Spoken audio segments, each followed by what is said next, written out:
Jeremiah Love breaks free. Jeremiah Love trying to go 98. Touchdown! Will run in the first touchdown of the 12-team playoff. This is 365 Sports. Daniels keeps it, and he scores. 365 Sports is presented by IdealMRI.com. High-quality MRIs for $497 or less. IdealMRI.com. Your health is important, so is your budget. Underneath, Smith gets to the corner. Money on the rise. Touchdown. Jeremiah Smith. 365 Sports is also brought to you by Texas Farm Bureau Insurance, protecting Texans since 1952. Johnson buys some time. There's the tight end again, rumbling towards the end zone, and the touchdown for Ancio. Remember when you had a guy, someone who could fix anything? They're still out there at Batteries Plus. With their quick solutions and expert advice on batteries, key fobs, and phone repair, Batteries Plus will have you in and out and on your way in no time. Batteries Plus, the experts in charge. Klubnik's going to take off. Klubnik with a touchdown. Now here's David Smoak, Paul Catalina, and Craig Smoak.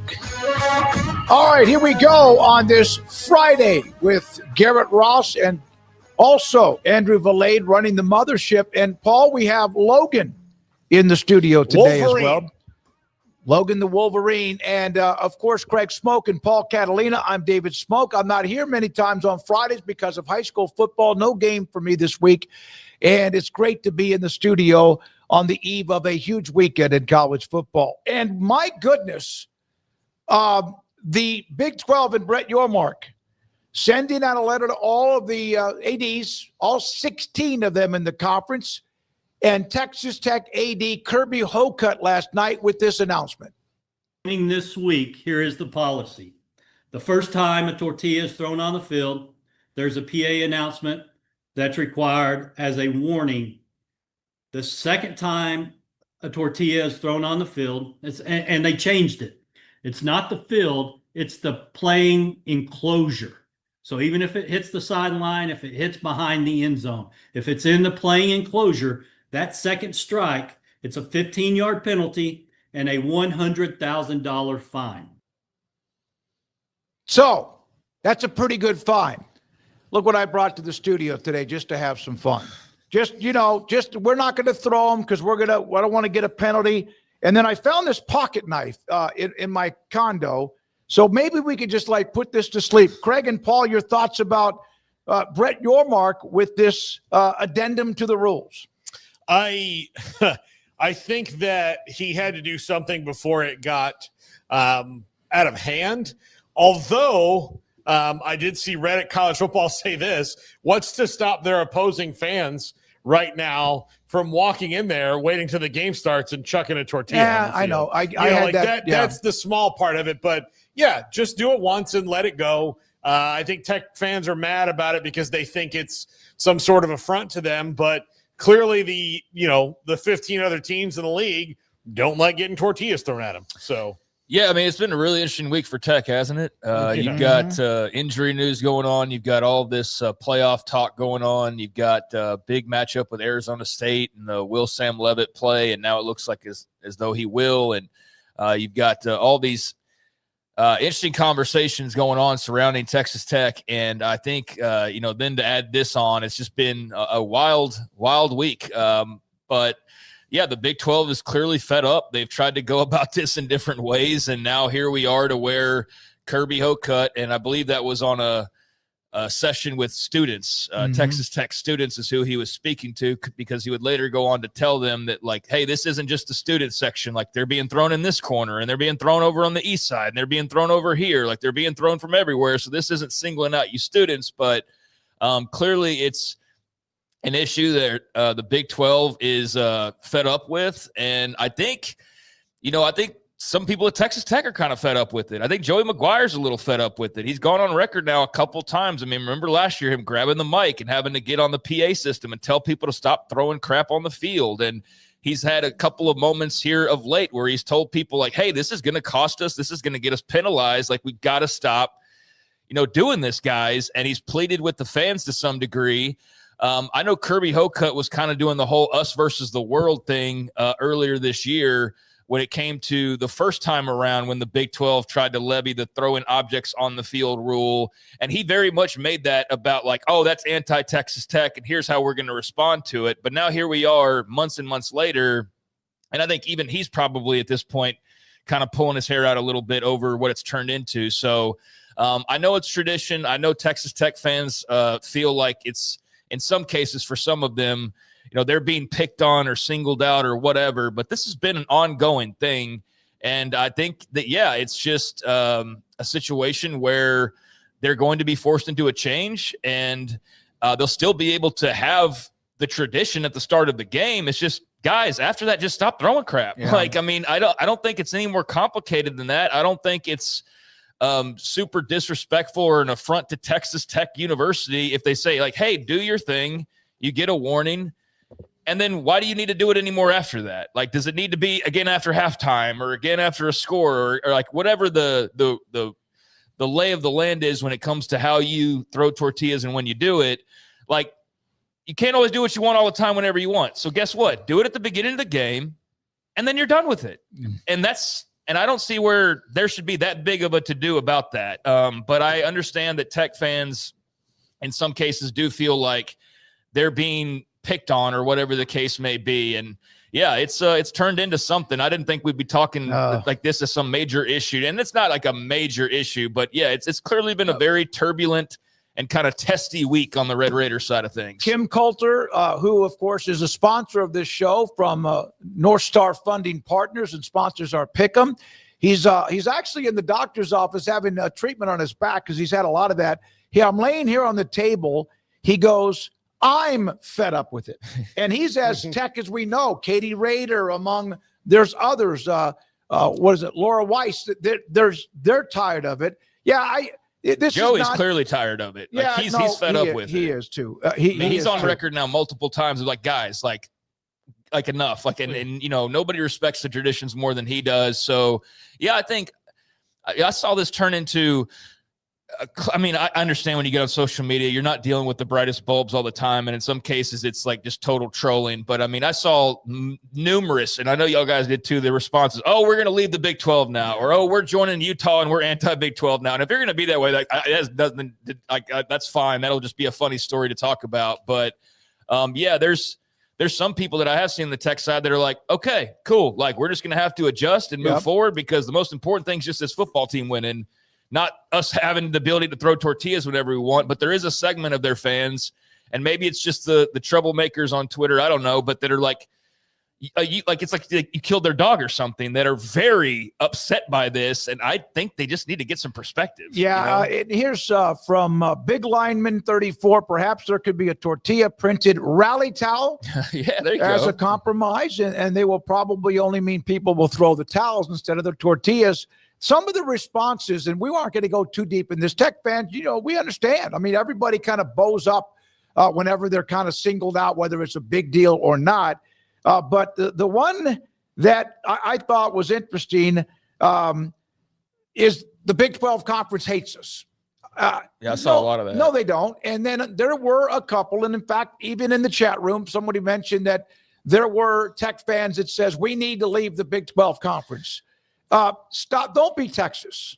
Don't be Oklahoma. It's just silly thing. And it should be over effective immediately. And hopefully this is the last time we talk about it. Yeah. Craig mentioned Kirby Hocutt, brought some attention to this. And I do think that I don't know to what extent did fuel like a certain part of the fan base of like, oh, this is the leader telling us that the Big 12 is against us. So let's make a statement. Yep. I don't know if he wasn't, I don't think specifically doing that, but sometimes things have unintended consequences. And Kirby Hocutt's a guy who is probably one of the more emotional ADs or I don't want to say like look at me ADs that No, there are. I don't think he's that. Right. I think he's very outspoken. He's like definitely one of the most unfiltered. talkative ADs out So there. that's probably the better way of saying it, but like unfiltered and talkative. So when you do things, he's pretty active on social media. So when you do things like that, sometimes unintended consequences can happen. And now, that they risk a penalty when it happens a second time, but it's an easily solvable problem for the fans. Just do it one time, have your little beginning of the game tradition, and then move on. Yeah. And it'll save you money on tortillas in the long run. Yeah, and that's really like the end of the conversation is that's all it should be. But what it's going to turn into is if some people decide that they must be able to do this or their lives won't be able to move on, they must be able to do this multiple times. Well, guess what's going to happen? Well, then you're going to have that extra time of security where they're searching you for tortilla pads. And you don't want they're to going to ban that, and you're not even going to be able to throw them because they won't be allowed in the stadium. So I think that's the next step that they will logically take because they don't want it to keep happening. And even a school with as much money as they have in donations, which is well documented, $100,000 is still a lot of money. And if you're going to have that happen 4 or 5 times the rest of the way, well, that's all of a sudden $500,000 you could be spending on a D lineman or something like that. And just because you have, and I think this is something that some Tech fans need to hear. I think Kim and various others are smart enough to know this. Every Tech fan in the chat is agreeing. They're tired of it. Yeah, I think that most of them are, and it's just an issue that doesn't need to be an issue, and you can still preserve it in a way that's respectable and is good, but it just doesn't have to be a thing that becomes too much of a thing outside of just the initial part of it. So yeah, I think most people have their heads screwed on right when it comes to this and know that there's some adjustments that need to be made. If not, then yeah, there will be an outright ban on it entirely on Tech's part because no matter how much money they may have, they don't want to pay $100,000 fines for this. And I also think that no matter how much money your team has accumulated through donations, the people who are saying, well, let's leave and let's just go buy our way to the SEC, they are clearly not the ones cutting the checks. They are clearly not the ones in charge of the donations, and they clearly don't know how it works because I'll tell you right now, I don't know this to be exact, but I would say if it was even feasible to buy your way into a conference, which I know we've had this discussion before, but if it was even feasible, you're talking about like at minimum $1 billion check, which I know when you see the headline, like, oh, Cody Campbell's got $6 billion or he's not going to cut $1 billion check to go join another league. I'm going to tell you right now, like that's a lot of money. So I think that's where you get to the more kind of comical responses. It's like, buddies, like just stop throwing tortillas. Like, don't take it to this extreme because that's not happening. And it's also a pretty big leap to think that you're going to jump into the SEC, which is a league that polices itself amongst its members better than all the other leagues do.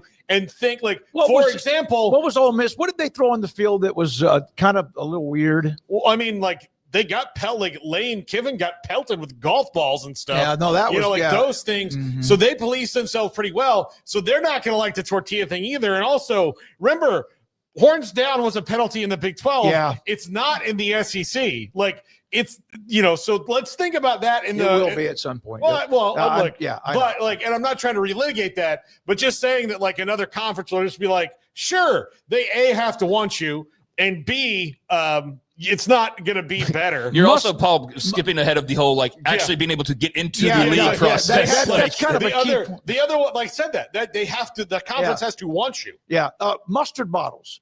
There was a plastic like Heinz or whatever it would be.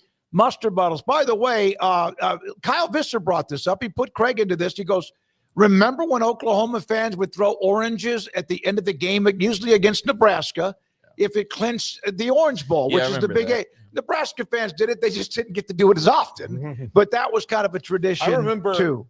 Josh Heupel putting one in his mouth and thinking, oh, that's cool. I hope you enjoy that orange. You're about to lose, son. And then he didn't. And then he beat Florida State for a national championship and the rest is history. And that was actually Oklahoma's last title over 25 years. I guess we're on the 25th anniversary of that now. 25 years since Josh Heupel won their last title.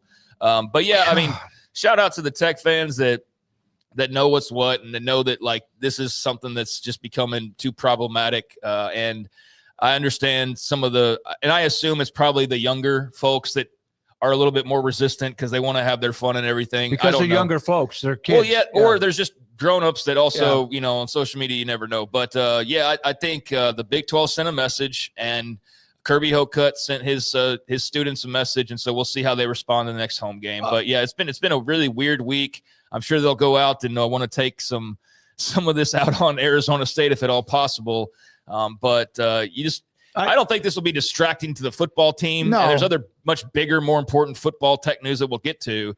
But it has been a weird couple days with the Kansas situation in this. Arizona State will throw cacti when they play this Saturday if they get a chance. Now, yesterday was the monstrous news about Kirk Cignetti, Indiana, and signing the contract. Here's a note, a couple of them here. First of all, in 2023, that's just 2 years ago, he was making $677,000 a year as the head coach at James Madison. 2 years later, he's making now $11.6 per year, among the third highest paid coaches in college football. And here is the list of that, of the coach. Also, if he gets fired without cause, it's a $93 million fully guaranteed check. Now, the highest paid college football coaches, then we'll kind of all summarize this. Kirby Smart, Ryan Day, now Kirk Cignetti ahead of who would have ever thought? Good for Indiana. Lincoln Riley, Dabo, Sarkisian, Lanning, DeBoer, Brian Kelly, and Bill Belichick. Who's the most overpaid guy on the list? Belichick. Yeah, the greatest coach on the list. I mean, as far as resume goes, NFL-wise at least. Garrett, who do you think is the highest paid? Garrett would say the one right ahead of that. Yeah, I don't leave that one out. All right. No, that $93 million buyout, look good for Kurt, but have we not that's bigger than Jimbo's? Yeah, his was actually officially like 76. I mean, well, I guess it's not necessarily bigger than Jimbo's. It's bigger than Jim. Like if they fired him for cause in a week or without cause in a week, which they're not going to do, it would be bigger than Jimbo's. But $93 million buyout,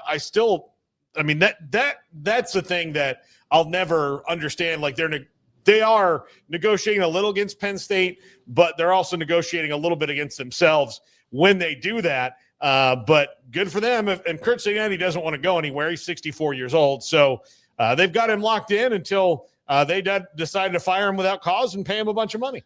I mean, I think it's one of the cooler stories of the week, and I do think it's a story that at this point I'm sure everybody's kind of come to the same conclusion. It's great for the college football ecosystem as a whole that a guy like this is staying at Indiana as opposed to just refilling the Blue Bloods stockings like we all expect to just be the case. So, Penn State doesn't get Kurt Cignetti or any of the other jobs, which, I mean, obviously he wasn't going to leave probably Indiana to go to Virginia Tech or Oklahoma State, but Penn State, you go, maybe there's a possibility there. So the fact that he's staying at Indiana, I think is fantastic. I'll stick with what I said yesterday about the difference between his messaging and Rule's messaging. Matt Rule's video on the McAfee show, I think calmed some fears for Nebraska fans. For me, it did nothing to change my mind that he's in play until he's coaching on the sideline in Nebraska next season. I don't care what he says.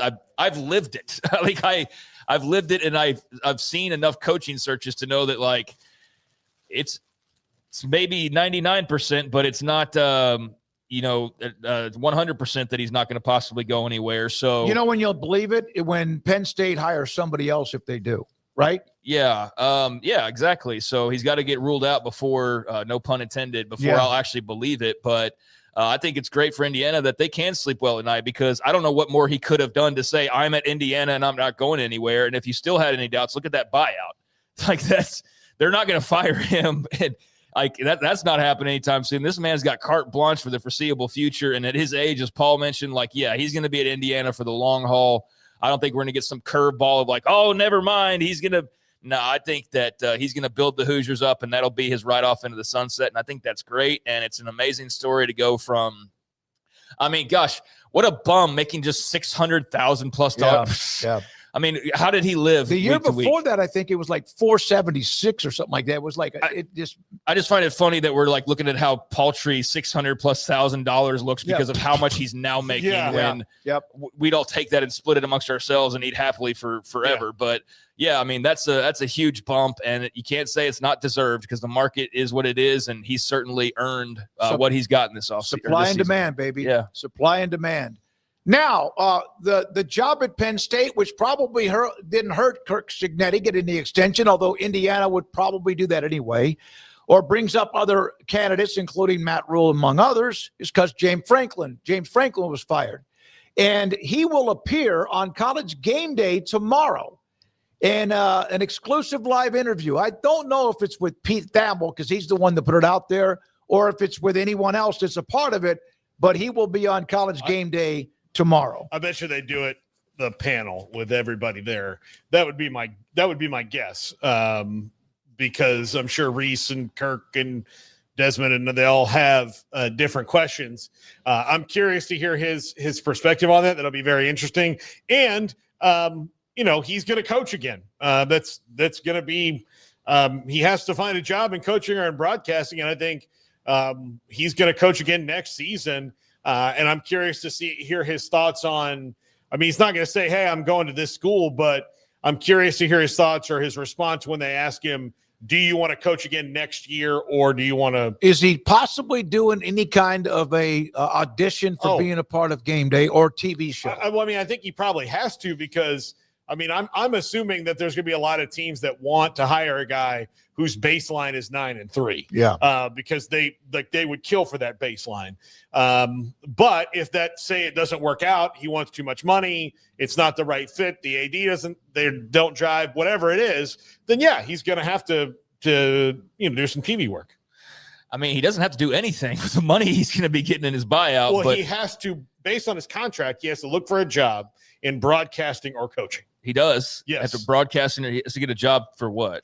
So he gets his full buyout. I think legally he has to show he's making an effort to work somewhere else or doing something, whether it's coaching. So he can't just sit back on his buyout money and just chill out. He can't be like, he just can't Jimbo it. Yeah. Okay, because that's what I was under the impression was just like Jimbo. I didn't realize there was degrees of buyouts now, because I don't feel like I've ever heard that before. Yeah. And then when he gets hired, up to $8 million of that next is offset it. Yeah. So, yeah. Okay, it's getting way into the weeds for me. No, but it is. Yeah, it's really. Just thought like, hey, you could make that money and just sit back for a year, and then you can go do that. So I didn't realize there was that component to it, and I didn't know we were that deep into the contract language nowadays. But I guess it's a logical jump that he could make is to the broadcast booth. I don't know that I would be in his shoes scratching and clawing to get right back into coaching right away.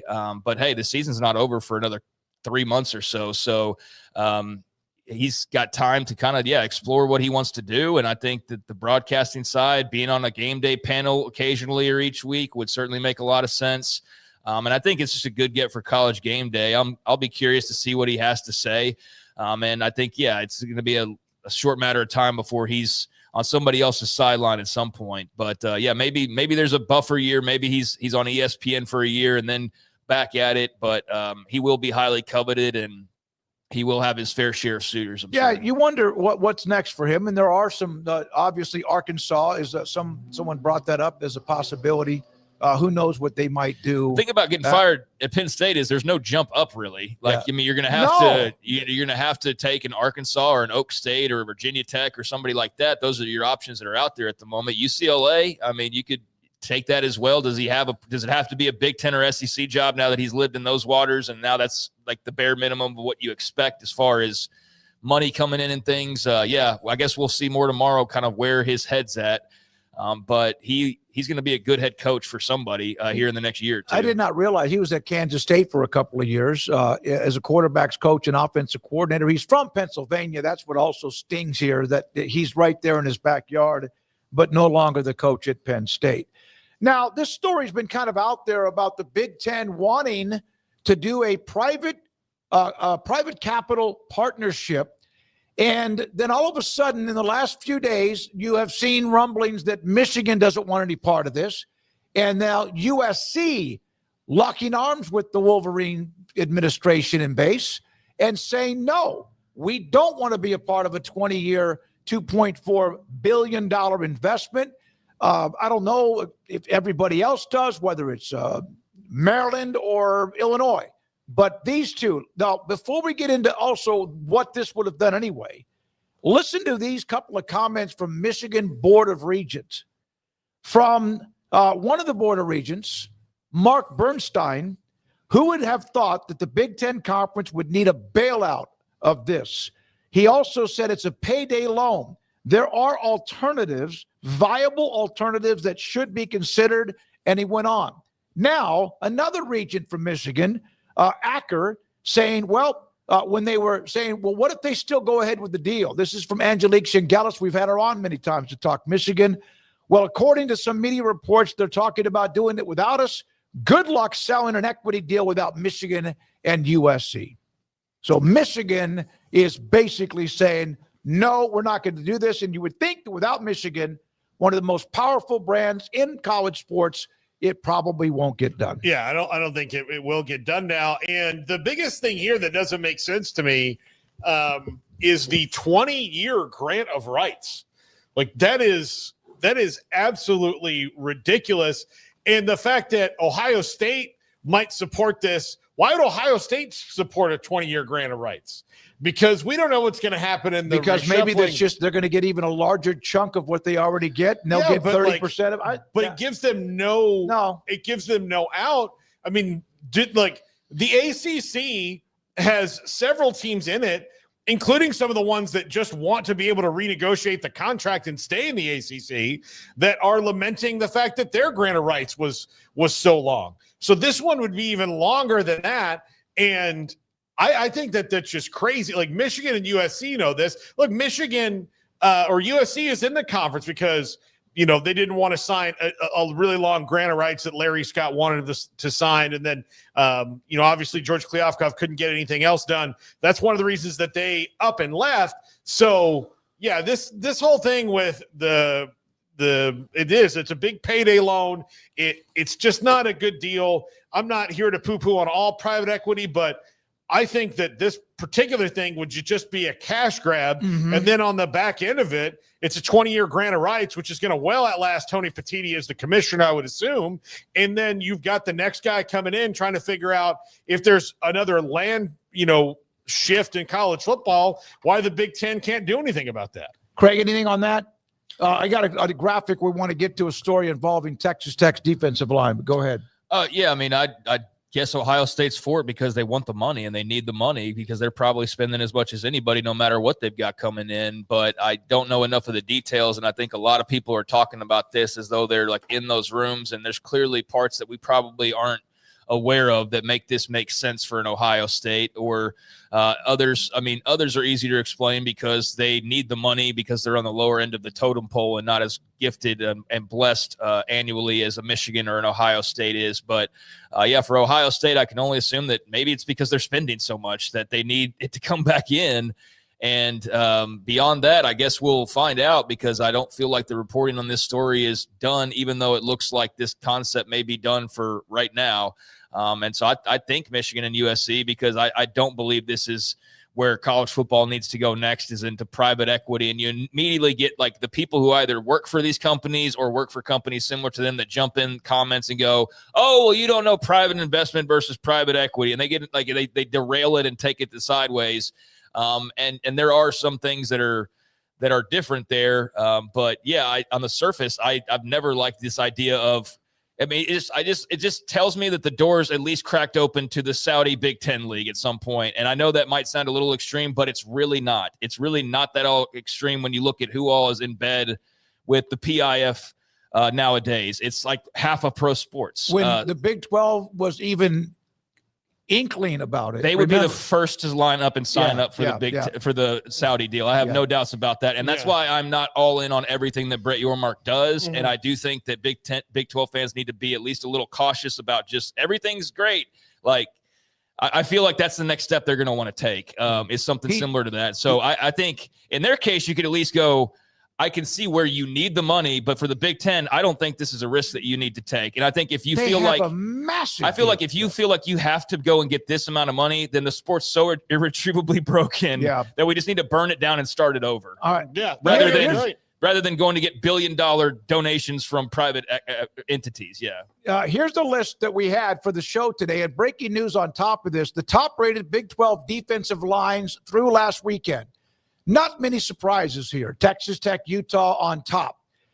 But Skylar Gill-Howard, a 6'1", 290-pound senior from Northern Illinois, really active, part of that big-time defensive line that Tech has put together, had ankle surgery, I don't know if Tech has confirmed he's out, but Max Olson saying that he should be most likely out for the year. They do have Houston transfer A.J. Holmes, who will probably get more play time, along with Amarian Banks, who's another backup. But that's that really good defensive line that takes a hit with Skylar Gill-Howard out for what appears to be the year. I mean, the reporting is saying he's out for the regular season and probably the conference title game, but there's Maybe a shot he could be back for the playoff if they make the playoff. And I know I've already seen like that. What do you mean if we're going to make the playoff? Just people so defensive. But it's phrasing. And so if they make the playoff, which you'd expect that they would, then yeah, he could possibly return for that. But that's a blow. They still got more depth and more talent than most as far as the defensive line goes. So I think they'll be better suited to deal with this than a lot of other teams would be, where their probably eggs would be all in on the Skylar Gill-Howard basket. Texas Tech's got multiple baskets filled with eggs as far as their front goes. So they'll be better than a lot of teams would be able to handle this, but they are worse for it, certainly. That's a blow. That's a big, talented player and a difference maker for you that you're now not going to have down the stretch. So they've got the talent to deal with it, but it is going to be a blow. There's no sugarcoating that. So I hate that for the young man. I mean, I believe it's his last year. So you're on this incredible run, and now you might miss the rest of it, and that just sucks. But at least he's well taken care of, and he made a big impact in his time so far, and maybe he'll be able to make a big impact in the playoffs. So they have Arizona State this week. That's the news on Skylar Gill-Howard. When we come back, Zach Barnett. Also today, we will hear from Kenneth Scott, former Utah wide receiver, and also Riley Nelson, former BYU quarterback, and Max Olson, Mickey Spagnola, and a lot more. And this is 365 Sports. Petty Clinic, lowt.com. Dr. Ken Petty can help you become the high-performance man that you want to be, need to be, and used to be. And how do you find out if that might be you? 1 out of every 3 or 4 men have symptomatic issues of low testosterone from the lack of energy, sex drive, or more. And so Dr. Petty, contact them on their website, pettycliniclowt.com, and then tell them I sent you. Tell them that, well, I do have this symptom or that symptom. Be honest about it. They then will set you up to get your blood work, get the results. Dr. Petty will see if your testosterone level is too low, and if it is, give you the option of getting into a program that allows you to become the high-performance man that you want to be, need to be, and used to be at pettycliniclowt.com. It's my go-to guy. Can you fix my smartphone? Yes. Do you have car batteries? Yeah. What about golf car batteries? Of course. Battery from a T-fob? Absolutely. My boat? Huge variety. Toy boat? Sure. Motorcycles? You bet. My apartment building? Whole building. Do you have batteries for my party lights? Yeah. Batteries Plus, the experts in charge. Overwhelmed by your inbox? Clean Email is here to help. Organize, clean, and manage your emails with powerful automation tools. Say goodbye to spam and clutter and enjoy a stress-free inbox. Try Clean Email today at cleanemail.com. Golfballs.com carries the latest selection of golf balls, clubs, and gear from brands such as Titleist, TaylorMade, and Callaway. Golfballs.com remains the world leader in golf customization. And of course, online at golfballs.com.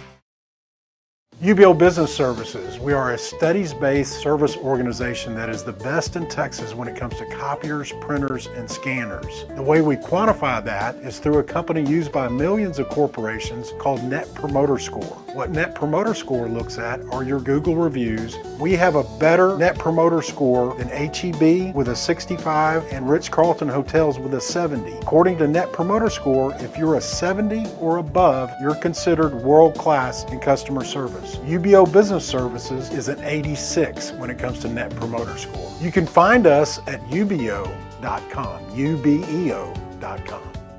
It's back 0% for 72 months on all 2025 Ram 1500 trucks during the Drive into Fall event at Allen Samuels in Waco. Check out a 2025 Ram 1500 Laramie Crew Cab with a massive $16,000 off, or a 2025 Ram 1500 Lone Star Crew Cab with $12,000 off, and both at 3.9 for 72 months. And if you drive a Ford, Toyota, or GM, get an extra $1,500 bonus cash. Allen Samuels in Waco. Come by, let's be friends.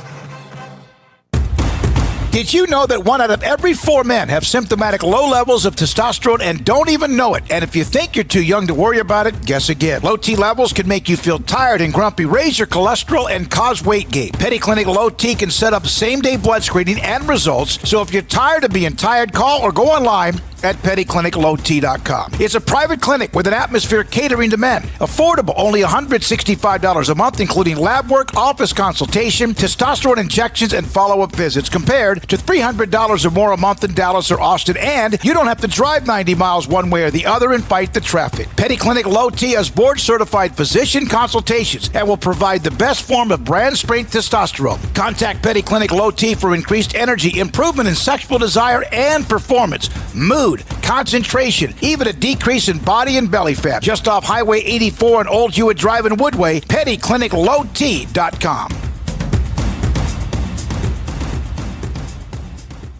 It's football season, and we can create your outdoor tailgating spaces that is actually a part of your home. Bifold doors that tie in the inside and the outside, and you can gain anywhere from 1,000 to 5,000 square feet living space, all while taking in the big game poolside. Call us at Gather & Co. Kitchen and Bath, where we can create your unique tailgating space. You got batteries for my side-by-side? Yes. Replace my flashlight? Sure thing. What about my business? Oh, good one. 100%. Batteries for my fleet of trucks? Gas floor scrubbers? Yes, and fire panels. We have pallets of batteries. Well, what about... As your go-to guy, if it needs a battery, we have it. Well, that's all you had to say. Could have led with that. Batteries Plus, the experts in charge.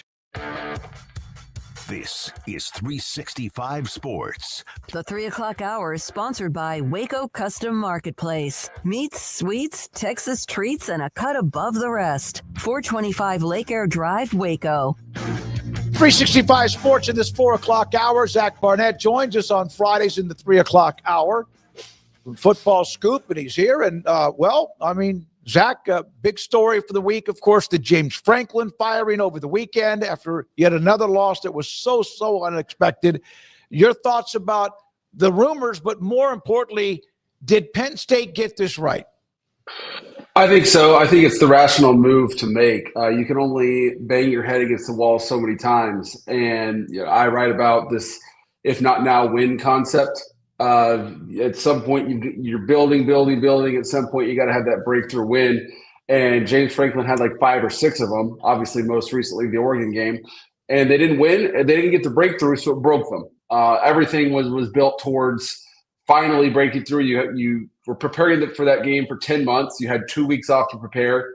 You lost, and Penn State, for one reason or another, couldn't get back up off the bat, and it was time to move on. And I mean, even if they'd won those games against UCLA, against Northwestern, they're not beating Ohio State. They're not winning anything meaningful. So I completely get it, and I don't necessarily blame James Franklin. I don't think he did a terrible job. I think it's just physics. What goes up must come down. Zach, who is the best coach to fix them, in your opinion?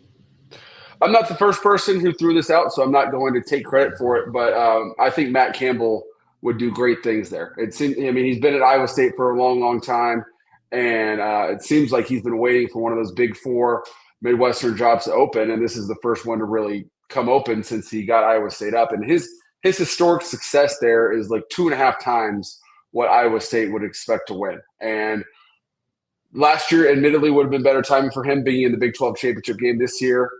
If they go 6-6, he's a victim of his own success because that's a good year for Iowa State historically. He's from Ohio, was the coach at Toledo before then. I think he's the guy. Certainly, I'm not handing him the job on the silver platter. I'm going to talk to whoever I can talk to, but I think realistically, you'd have a hard time doing better than him. Do you feel like Nebraska fans can sleep peacefully, or do they need to still have one eye open? It's kind of funny because if Matt Rule does go, then and I'm Nebraska, I just hire Matt Campbell and I might get a better football coach. But obviously, Rule, he's on schedule there. He said all the right things. He said as of today, as of this week, he plans on being at Nebraska, but that's true until it's not. So I definitely don't think you should rush to extend him either. Just because Penn State's open, I don't think that you need to tie yourself down to some $70 million guarantee when he hasn't exactly knocked your socks off so far. So maybe you offer him a sweetener to stay, but I don't think you rewrite and give him a Signetti-like deal, because if he does, there's other coaches that can go 5-1 at Nebraska. Yeah, that's about been their ceiling, that 5, 6, or 7 wins. Now, if in fact Franklin coaches next year, and do you think he will? And if he does, there's Arkansas's open. We don't know about the others, maybe Florida, whatever. What might be a good fit for him?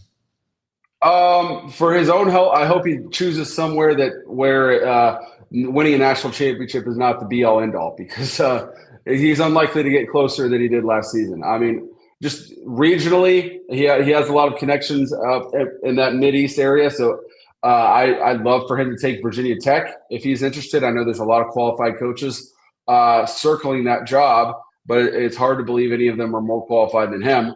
And I think he'd do a great job there. Like he's consistently gets his last 2 weeks, obviously notwithstanding, but over a decade plus, he gets his teams up to play week in, week out. And there's no Ohio State in that conference. There's no national championship level Michigan in that conference. So I think that would work out well for both sides if it comes to pass.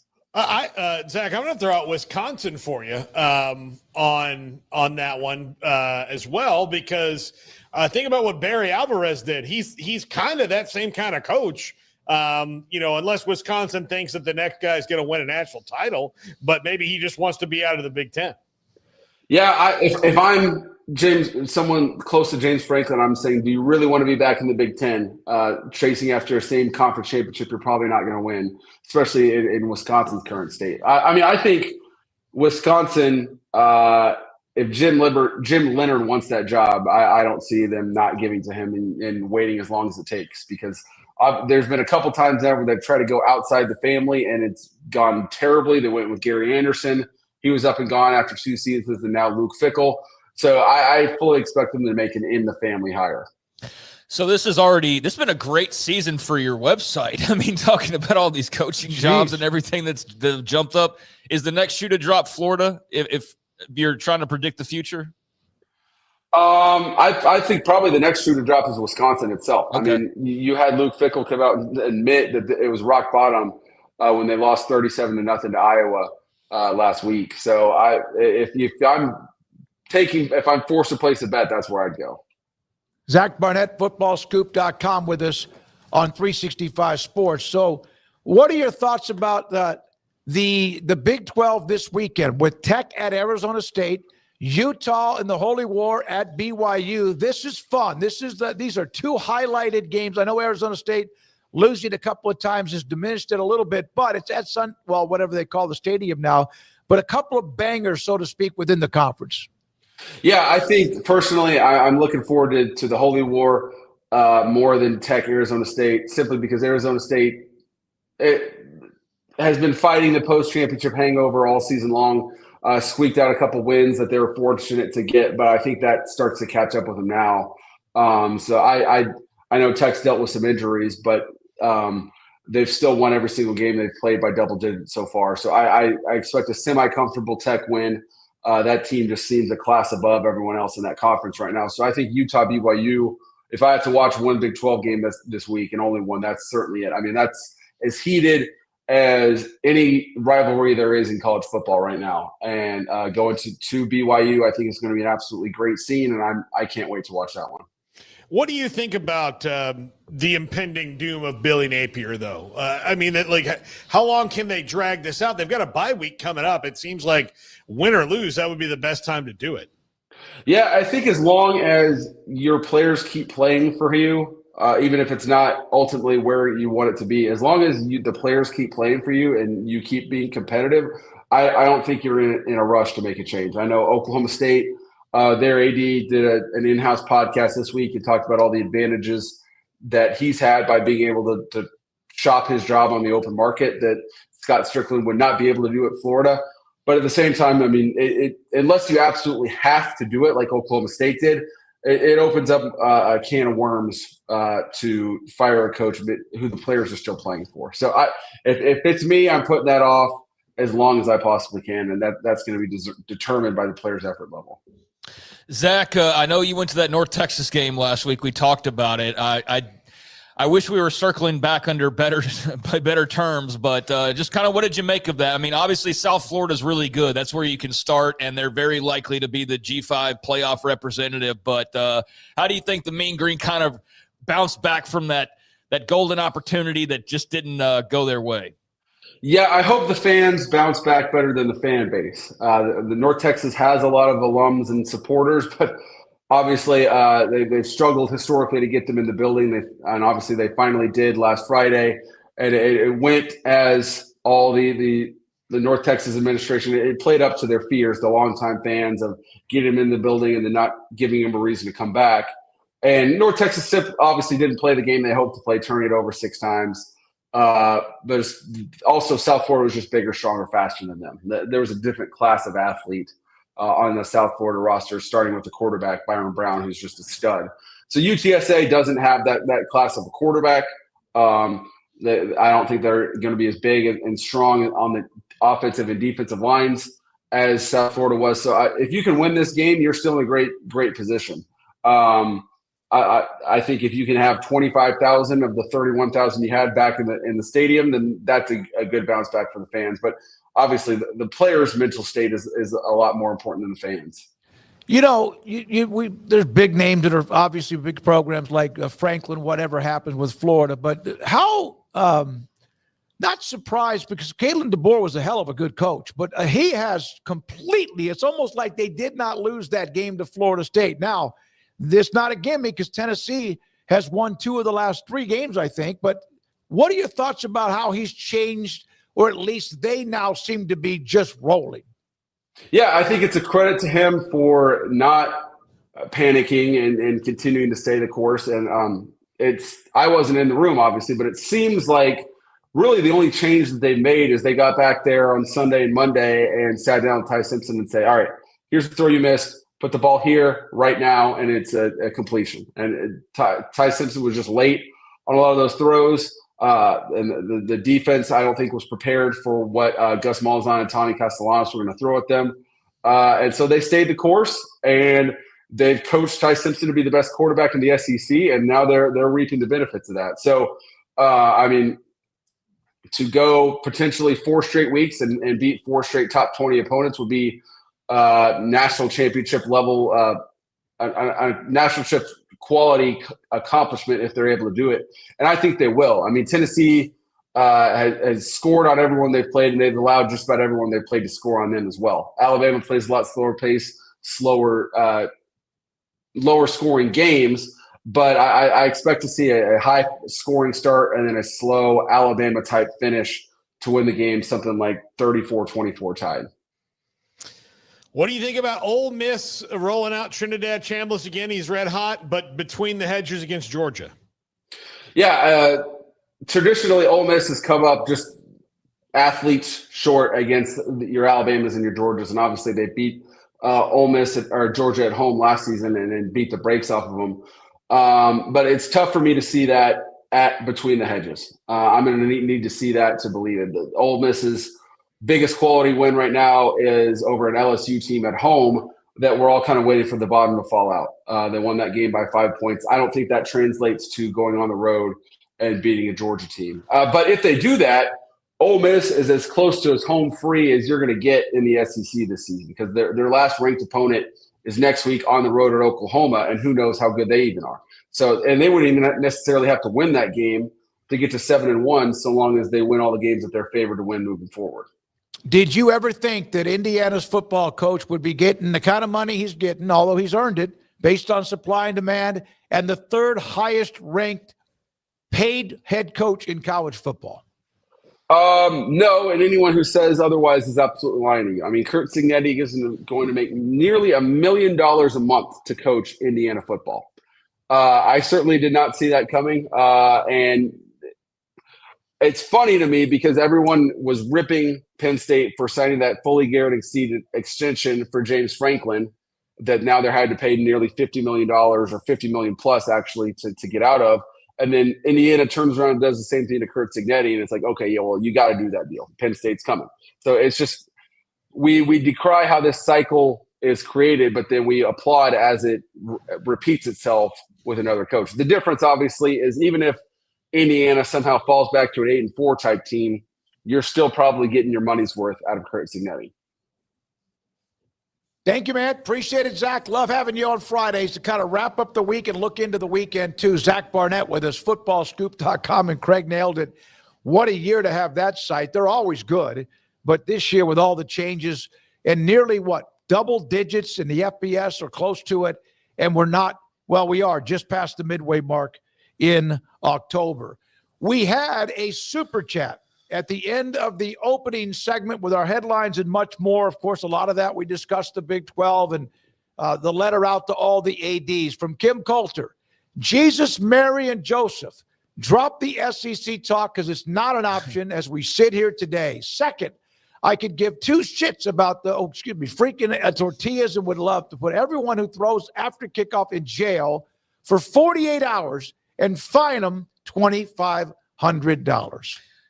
Kim's not playing around. I mean, yeah, he's clearly fed up with all the tortilla nonsense, and I think he speaks for a good segment of that fan base, as we kind of touched on earlier. So, Kim, appreciate you as always and your support. And, yeah, the SEC thing, and it wasn't just the SEC. I saw a couple of the tweets that were kind of in line with that, also mentioning the Big Ten. Basically, the Big 12 disrespected us. They don't appreciate us. We need to go look to wherever else we can go. And I think that's like a sign of the times, the victimhood maybe of you get told you can't do something. It's like, oh, you hate us and you want us to leave. So screw you. It's like, no, just don't do this thing and we can move on and just keep doing what we're doing. Like, isn't that so much simpler and easier than you fighting over this and saying if you don't get your way, then you want to leave? Like, it's very Texas or Oklahoma more so than, and not that they even went to that extreme, but that's more of of acting kind of like that way than it is acting the way Tech has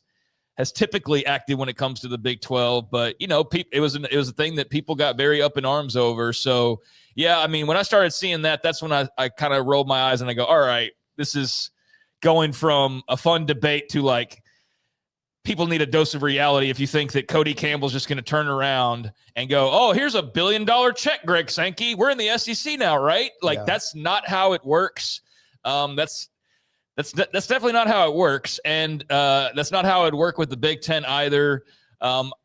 Nobody knows what the future holds. Everybody's trying to figure out where they're all going to land. But I think Tech is just now embracing being the top team in the Big 12. Like, you haven't even really experienced that yet. So I would very much be living in the moment if I were a Tech fan right now and not letting some of this off the field nonsense bother me. But that's just me. That's my personality. Thanks to Kim, I think, they could be just fine doing away with the tortillas and everything would still be, the world would not fall apart. Every Tech fan in the chat has said that, even some that have direct messaged me. By the way, put that one, if you could, don't mind, Garrett. My mother, anytime she got mad at my brothers or my sister, or she got frustrated, her comments would be not only say our names wrong, but she would say Jesus, Mary, and Joseph. That was her like, oh, damn. We are on the edge of probably getting our asses whipped. And Kim said, you can tell from his text that he's fed up with it and tired of it, like a lot of other fans are. I will say, too, on the one, like, I don't think that you don't do something because there's, like, one issue that could arise from it. So last night, the big response I kept seeing outside of we're going to leave and we'll just go to the SEC or the Big Ten kind of thing was, well, what about all the other fan bases? What if they just roll into town? And I even saw opposing fans that were like, well, I'm a KU fan. What if I just go in there and throw tortillas? I mean, they do have cameras, and I think it'll be more obvious than you realize if somebody's just sitting there just throwing tortillas trying to spark a reaction and a penalty. Like, I think I don't think you could really do that coy enough to. Yeah. If you are, yes, you're right, Craig. But if you are willing to kamikaze your football going career in the Big 12 for that one special win. Yeah. I mean, maybe somebody's dumb enough to do that. Well, if a Tech fan goes in there with an opposite team, someone's jersey, right, and just starts flipping them out. I just think you'd get kicked out right away. No, that's all that would happen. They'll have more security, more cameras, better than the one that was grainy.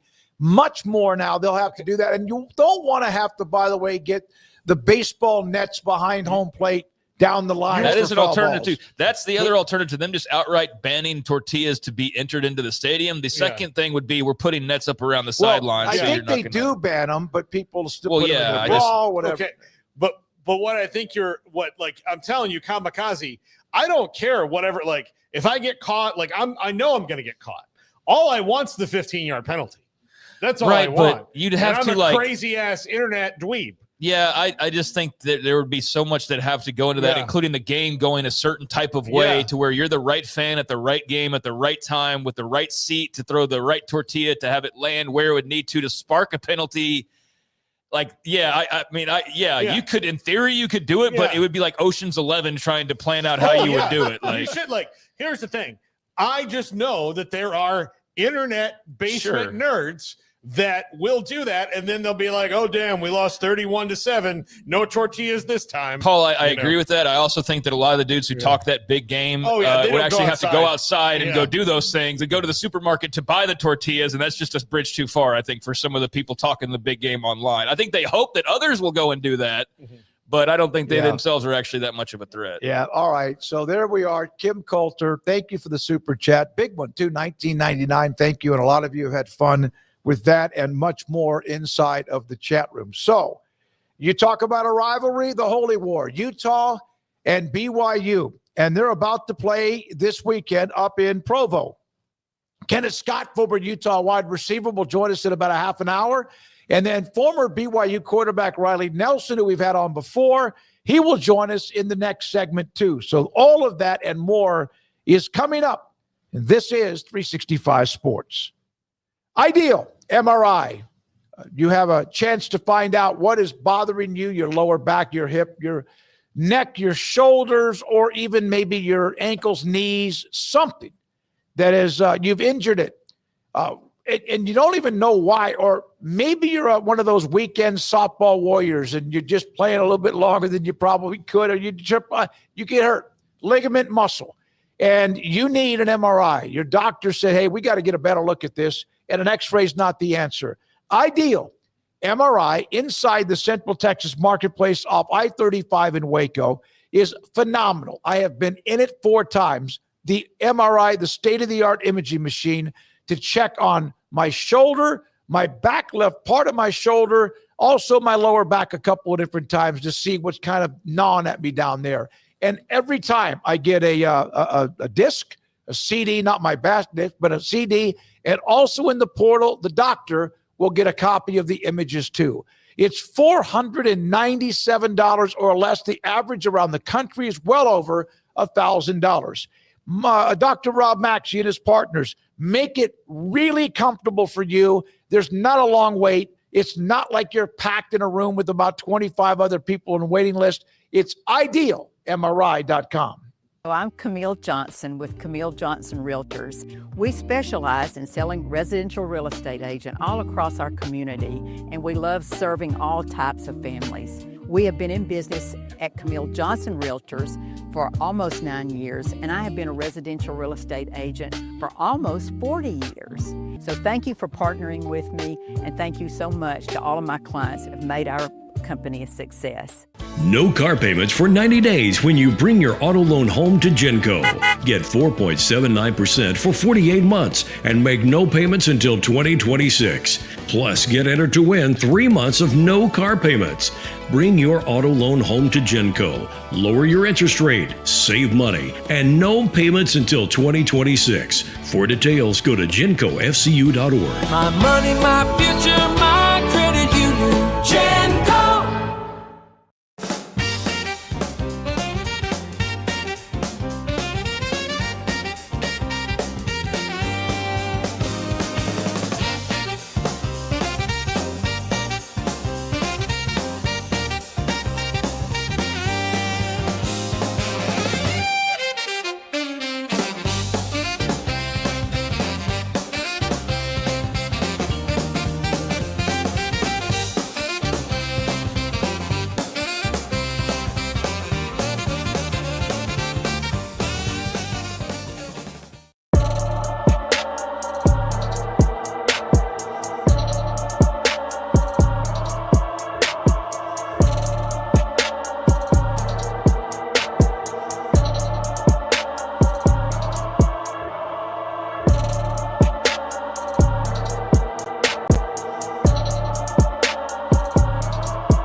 365 Sports. The 3 o'clock hour is sponsored by Waco Custom Marketplace. Meats, sweets, Texas treats, and a cut above the rest. 425 Lake Air Drive, Waco.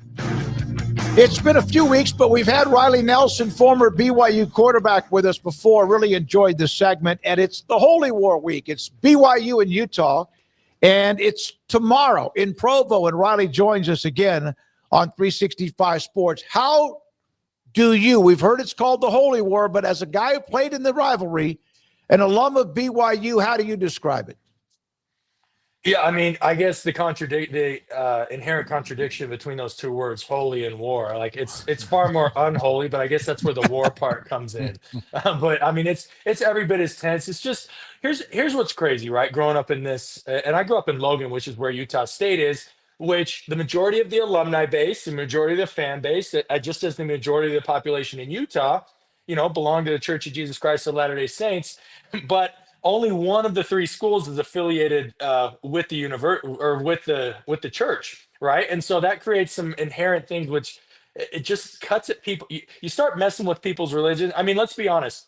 Isn't old school decorum? You never talk politics, religion, and finances. Yet I'd maybe add sports as that fourth one, and this one combines two of those four. And so it's chaos every year that this week rolls around. At three, I mean, like politics, I'm sure as well, when you get into like what's going on in Salt Lake City and like, this group of BYU alums and this group of Utah alums pulling strings to get this done and, good old boy backslapping and things like that.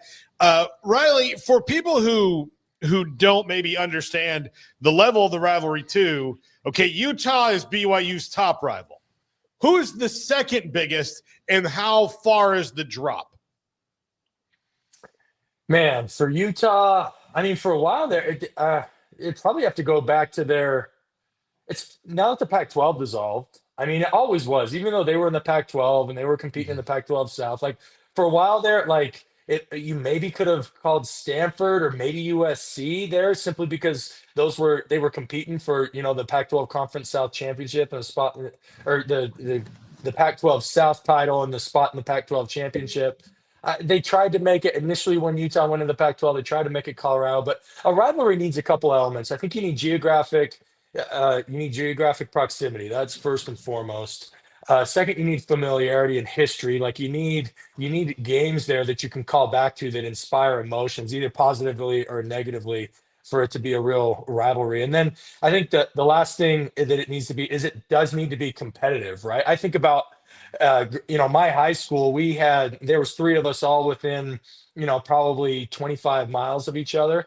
And there was one school that the other two of us used to beat up on. And I mean, it gets to a point where like, yeah, I guess out of courtesy, we'll call you our rivals, but yet you haven't won a game in decades, right? Sort of thing. So I say that to say, you ask me who's their second. I don't know. I don't know that Utah has any opponent that meets those three criteria as far as like the proximity, the history, and then that Utah has been really back and forth competitive with for a decent period of time. So Utah really has no other rival, and I'll sit here and say BYU doesn't either. I mean, for a while, Boise, because we were independent, we'd play them every year, and we had close battles going back and forth.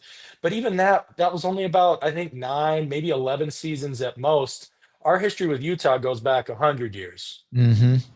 Riley, Bear Bachmeier, man, he's been so impressive right out of the gates, and obviously still some things to refine and to improve and whatnot, but he's just a freshman. So, I mean, that's to be expected. What's been your experience in watching him? What stood out to you for better or worse? And just what do you think kind of the need is for him going into a game tomorrow like the one that he's walking into? So what he showed me prior to Arizona, my biggest thing that I would say to everybody that would ask is like, I am so impressed by this kid's poise. Like he doesn't have those freshman freakouts, right? Where you see something you've never seen before, or you feel overwhelmed and you just do something dumb. Well, that reared its head a couple times. He had a fumble. He had both his interceptions were, I think, ill-advised. One was definitely ill-advised. It was a mishandled shotgun snap. He escapes out the pocket. He's wide open out there. Half his team doesn't know what's going on. They're not off the ball. And rather than just throwing it over the down marker, he tries to throw it downfield for an interception. The other one was he was just late to an outbreaking, to an intermediate or a deeper outbreaking route, which that's one wasn't so much as a freak out. And then lastly, like his close game down in the fourth quarter, BYU's closing in. Luckily, they got the ball back to tie it, but I can't remember if it was second last or third to last. And just simply the ball got away from his chest a little bit, right? He's normally very good about being high and tight. And I think just the moment got to him a little bit. So, but prior to that, I was going to say, but that said, so what? So that's maybe a little. That's probably the only negative I can point to because he passed every test up to that point in Arizona, and Arizona exposed a few weaknesses. However, Arizona also exposed a strength, and that is I don't care how it looks. I don't care if people are going to point to the fact that I had 10 passing yards in the fourth quarter and overtime. I don't care if they're going to say I was 1-6 when it came into crunch time. Bottom line was, I got that team together. We put first downs together and touchdowns, and when it came down to it, did what was necessary to get in the end zone. Whether that's through run checks and him handing it off, or whether that's him calling his own number and using that big 235-pound frame to continue to move the ball downfield until he willed it over the goal line. So that's another thing that I love, so especially in today's athletics. Like I love about him is like he does not seem at all to care how it looks, and that speaks to his unflappability. Like all that he cares about is the numbers on the scoreboard, and man, I couldn't ask for anything more in a QB. Well, when would you be able to tomorrow when they play? Can you tell early if he's going to be able to handle? There's no question he's an elite type player and he's young, as we've mentioned, but can you tell early in a game about a young quarterback whether the game's too big for him or not? Yeah. Generally, yes. With him, no, though, because they're down 14-0 before it even switched over, right? So they were on. I think they were the late ESPN game, but they had slid. The game was still going, so they started them on ESPN News.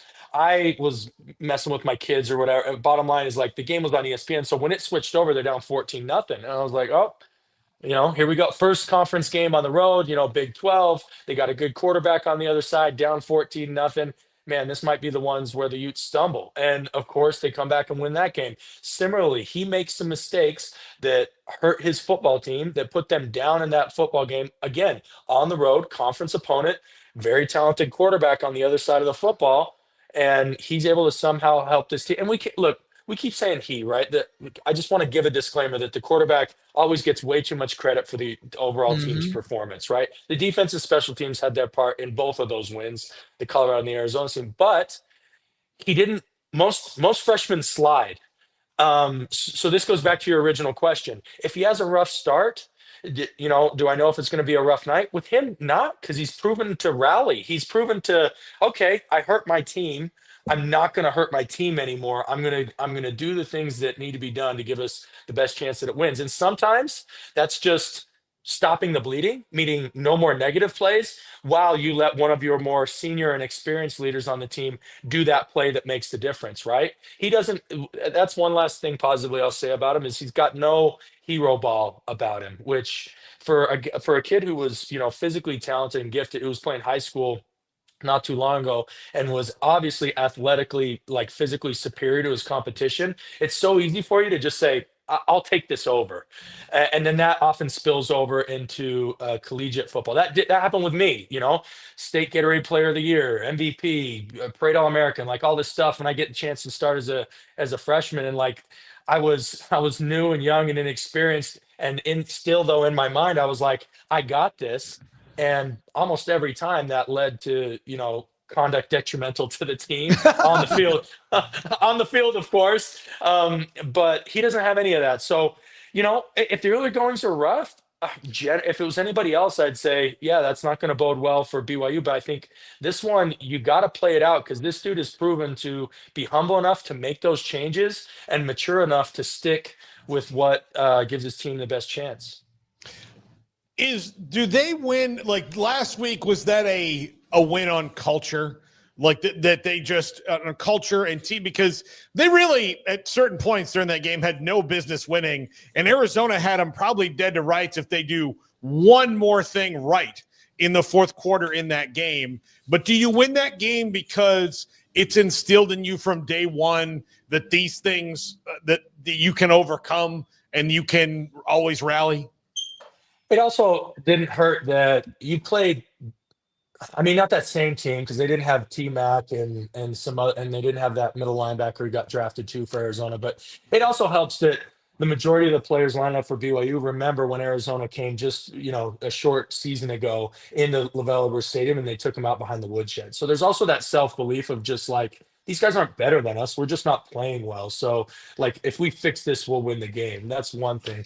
Second thing is credit to Cougar Nation. I think it's overstated, and I didn't obviously go to Tucson, but I heard from many people that were there. Obviously, a lot. There's a big BYU contingency down in Arizona, and they showed out well by all accounts. And when it got in the fourth down and overtime, BYU fans were like it was loud when Arizona had the ball, and the positive cheering and momentum could be felt from the crowd in there. I think that's going to be a huge differentiator in this matchup. The fact that if it was in Rice Eccles Stadium, I would not be nearly as optimistic as I am right now. But the fact that it's in LaVell Edwards Stadium, do not discount Cougar Nation. I mean, you can probably see it online, and you know that this happens with every rivalry. But like, there are people doing social media campaigns. Do not sell your ticket if you are a Cougar fan or a season ticket holder. You cannot make it.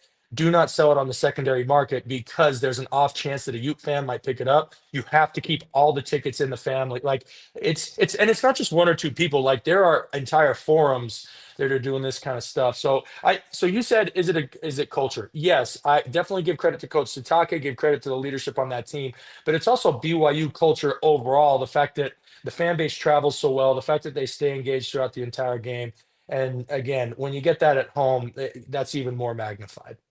No, I think that's a great point. I mean, you could hear them in Tucson last week towards the end of that game, especially. And I definitely think that kind of charged them up a little bit further and gave them what they needed to get across the finish line. So, yeah, that's home field, a big one. But as we saw last year, not the end-all, be-all, obviously. Let me ask you this. Jason Beck, first-year OC there for Utah. We know that their situation was bad the last couple of seasons for different reasons. But between his hire and now Devin Dampier at the quarterback spot, among some other things, they seem to be on a much better track. What has stood out to you from a play calling standpoint or a schematic standpoint, but also from what have you seen from Devin Dampier in whatever you've been able to watch thus far? I love Dampier. So Coach Mendenhall, Dampier was at New Mexico a year ago. Coach Bronco Mendenhall coached me at BYU, was at New Mexico a year ago. So I followed that team very closely. So I watched him come up as a freshman with Coach Beck, obviously, too. Coach Mendenhall took the job at Utah State. Coach Beck took the job at Utah. So I've watched a ton of Dampier, and he's a more polished player this year, no question about it. However, at his core, I talk about, and I don't mean this in a derogatory sense because he is so physically gifted. But Devin has a chance. And by the way, I saw it in my own two eyes. I was up in Logan when New Mexico came and played Utah State on the road, and they won it was like 49-45, and it was a shootout, and Dampier was the best player on the field by a wide margin, right? But it's not quite the same moving up to P4 and especially conference, Big 12 conference P4. So I think now Beck's going to have some stuff dialed up. And by the way, it's not just Beck. Micah Simon, former BYU wide receiver, Mark Atuaya was a GA when I was at BYU. He was spent time as a running back coach at BYU before he went out and followed Coach Mendenhall at Virginia. And there's a lot of history there of guys who were at BYU not that long ago. Everybody likes to talk about Witt. Well, he played back in the 80s. Like we're talking 40 plus years ago. Beck, Micah, and Mark were not at BYU any more than a decade ago. So they're gonna be extra motivated. They're gonna have some stuff dialed up. Here's my prediction, fellas. And here's what I would do if I was a defensive play caller. Like, make Dampier beat you with timing and accuracy. Because you asked my opinion on Devin Dampier. Like he's as advertised, but he's not a complete prospect yet, in my opinion. But that offensive line does have some complete prospects, right? You got Fano, you got. I know they're projecting a couple first round picks, but bottom line is they've got wherever not they get drafted, they've got line on that. So. And they're going to know that BYU's going to do one of two things. You're going to see feast or famine. If I was it, I would run so much drop 8 that like the fan base would probably get frustrating. Betting on the fact that given time, if I try and light Dampier up, I just don't love my probability of success in trying to bring pressure for two reasons. One, that experienced and talented offensive line will block it up. And you bring guys out of coverage and you never get there. And second, okay, let's say you actually do find a crease. What are the chances that whoever that blitzer or lineman that comes free actually brings down Dampier in space? Like those two things, the combined probability of those two things is so low. One of the things that Dampier, that you have not seen him like in his best games, it's been when he's been extending pockets. Teams pressure him, they break he breaks pocket contain and hurts you that way. I don't know that we've got good tape of Devin Dampier facing 40 snaps of drop 8 and having to, be patient and throw the underneath route. Having to, if he's going to get it to the intermediate to deep zones, having to throw with anticipation into a tight window between, 5 defensive backs because you're a nickel. So you guys didn't ask for my game plan, but that's how highly I think of Devin Dampier. But that's the one area to me, watching him for the majority of the last 2 seasons, where he's yet to prove that he can win a game by himself. And so that would be the strategy I would throw out against him. You didn't play in the first, I guess, against BYU. Won that game when you were there, your first year at BYU. You then played Utah 3 times after that. One of them got out of hand. Your last game was your best game against them. What do you remember most about any of those games as a player against Utah? Yeah, thanks for saying out of hand. For those that follow that arc, that the 54-10, and I'm an old man, so you got to just take everything that it's worth. It would have been 54-3 if me and the second teamers. So like Utah called, that was in the Velodrome Stadium at that time. So I had been a season-ending injury the year before. We had a 4-star freshman that finished out that season, and they started the next season. So we played Utah week 2. I ended up being renamed as the starter in week 5. But in week 2, the only thing I was doing was running down on kickoff. But I did go in. They called off the dogs, went in with the 2s, and the 2s at least scored. So the 2, we scored 7. We did our job. I think we got 2 drives, and Utah's backups got 2 drives. We won 7-0. So there's my I love it. There's my what is that? A moral victory there. There right? you go. Hey. But then you're right. The other 2 came down. Were both in Rice Eccles Stadium. So the year I was injured, the year ended up being my medical red shirt. They blocked a field goal to win it. And then my senior year is a game in the rivalry game that has its own name. It was called Fandemonium. So hard fought battle. Starlo, the biggest thing I remember about that, so they had a guy named Starlo Tulele. The Bills drafted him, I think 10th or 11th overall in the 2013 draft, and he had a 11, 12-year career in the NFL. I think he just recently hung up his cleats, but he was a all-world defensive tackle. And Utah was predominantly a 3-4 team. We had a redshirt freshman at center and come out, and they're playing odd front, right? So nose. So they got star one-on-one on the nose, 5 wides, and are playing the 4-shell backer. And we had an inkling that they were going to do it, but we also thought like, maybe anyway. I just remember you don't think a nose can like affect a game to that degree, but boy, did he ever. He just caused so many problems, and then he was demanding double teams, and then the second you got to commit 2 players to 1 nose guard, then all of a sudden they can start playing games on the edges, and it puts your tackles and backs and tackles and tight ends in a real tough spot. But bottom line, look at this.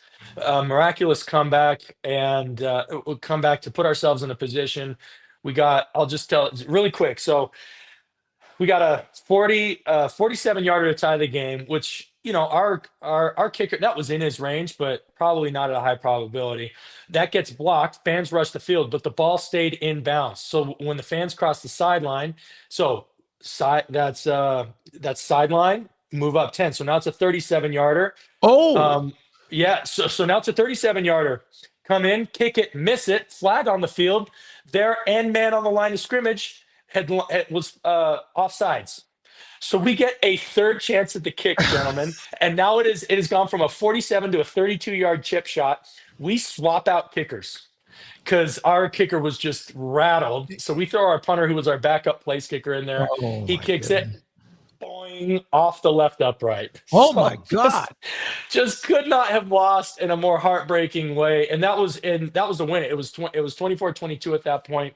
And anyway, so just crazy. I'm grateful to say I had a part in that rivalry. I really wish we would have been able to got it done. That was, unfortunately, to your point. So 2009 we beat them, and then we proceeded to go on 11-year 9-game drought, with all sorts of crazy things happening in there. So I was responsible for games 1, 2. Well, I really responsible for the third loss in a row. We could have at least shortened that 9-game drought to 7. But anyway, I was just so grateful for Jaron Hall, who 4 years ago finally came in, broke the curse. It's been 2,245 days since Utah has been able to beat BYU in football. Not that anybody's counting. And I sure hope that after tomorrow, we can add another at least 365 to that total. Golly, man. Paul, I know you had another question. I know we got to wrap it up as well. But Riley, first of all, you're damn good at this. You really are. It's a great segment. We appreciate your time. Did you want to ask real quick? I just want to know what's a BYU post-game celebration and a rivalry game in the Holy War like? I went to Florida State. We have different rules than you guys do. So I want to know what it's like in Provo, in Salt Lake, all over Utah for BYU fans once the Holy War is won. Yeah, half the roster is married, so you can imagine they're going home in couples, and you can imagine what kind of activities they're engaging in. Yeah. Then the other half of us, so you got 25%. We go and have brownies and cookies, but we're probably in bed by about 12:30 because we got church in the morning. And then the other quarter of us find our places outside I'll let you guys understand. You get in your cars, you go to your safe spaces, and you have your fun. So that's about the breakdown of the roster. Good stuff. Great stuff. Yeah, so anyway, you said we got to wrap it up. Fellas, always a pleasure. Thanks so much for having me on today. Riley, hopefully later in the year, if BYU continues to win, we'll bring you again. What a hell of a segment. Riley Nelson, former BYU quarterback, and analyzing the game and much more, the emotions. When we come back, Kenneth Scott, former Utah wide receiver, his thoughts about the Holy War. And this is 365 Sports. Adventure meets the unbeatable value right now at Allen Samuels Dodge Chrysler Jeep Ram Fiat with 0% APR financing for 60 months, 5 years on the all-new 2025 Jeep Grand Cherokee L. Also, 5 years interest-free driving in a Jeep built for family freedom and the road ahead. How about this one? The final edition, the most powerful Wrangler ever, the Wrangler Jeep Wrangler 392 at Allen Samuels. Only a few of them left on the lot. V8-powered Wrangler straight from the factory, 470 horsepower, 0 to 60 in 4 seconds, trail-rated, track ready, and built to conquer anything that the state of Texas brings your way or anywhere elsewhere. It's back. The legendary Hemi V8 roars again. The all-new Ram 1500. It's in stock right now at Allen Samuels. It's Allen Samuels with all sorts of great incentives throughout the month of October. Ted Teague, the general manager and CEO. David Gray runs the sales department on Loop 340 east of 84 in Waco. With over 25 years of excellence in IT, Carrion Solutions is your trusted technology partner.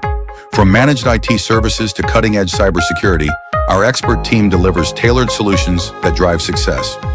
Our portfolio includes products such as Veeam, Bitdefender, Microsoft, Cisco, and Fortinet. Call David Carrion and his team of experts. Call 888-522-2221 or visit us at carrionsolutions.com. Over 30% of adults struggle with chronic foot and joint pain, and many face mobility limitations as they age. But a revolutionary Comfort First slipper has taken the wellness world by storm. Try Cloud Slides and feel you are walking on the clouds. Cloud Slides. Football is back, and Underdog is the best place to make picks and win money all season long. Playing on Underdog is easy. Just pick whether your favorite players will go higher or lower on stats like touchdowns, receiving yards, interceptions, and more.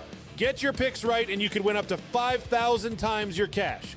You can play with as little as $1.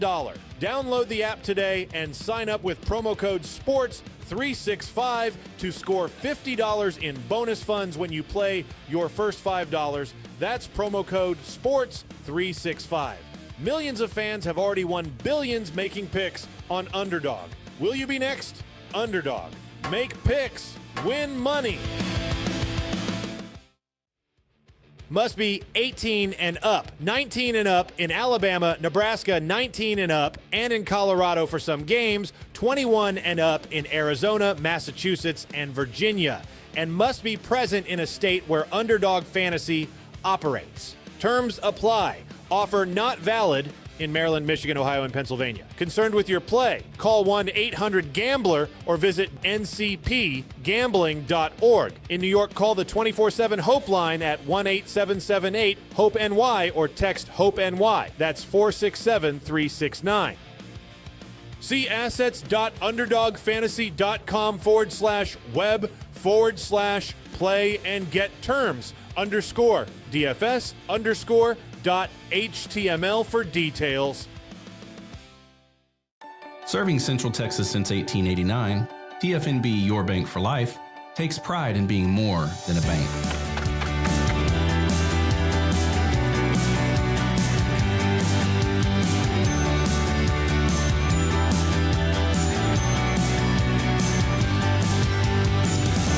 At TFNB, we remain committed to these principles. If you value them too, come join us. TFNB, your bank for life.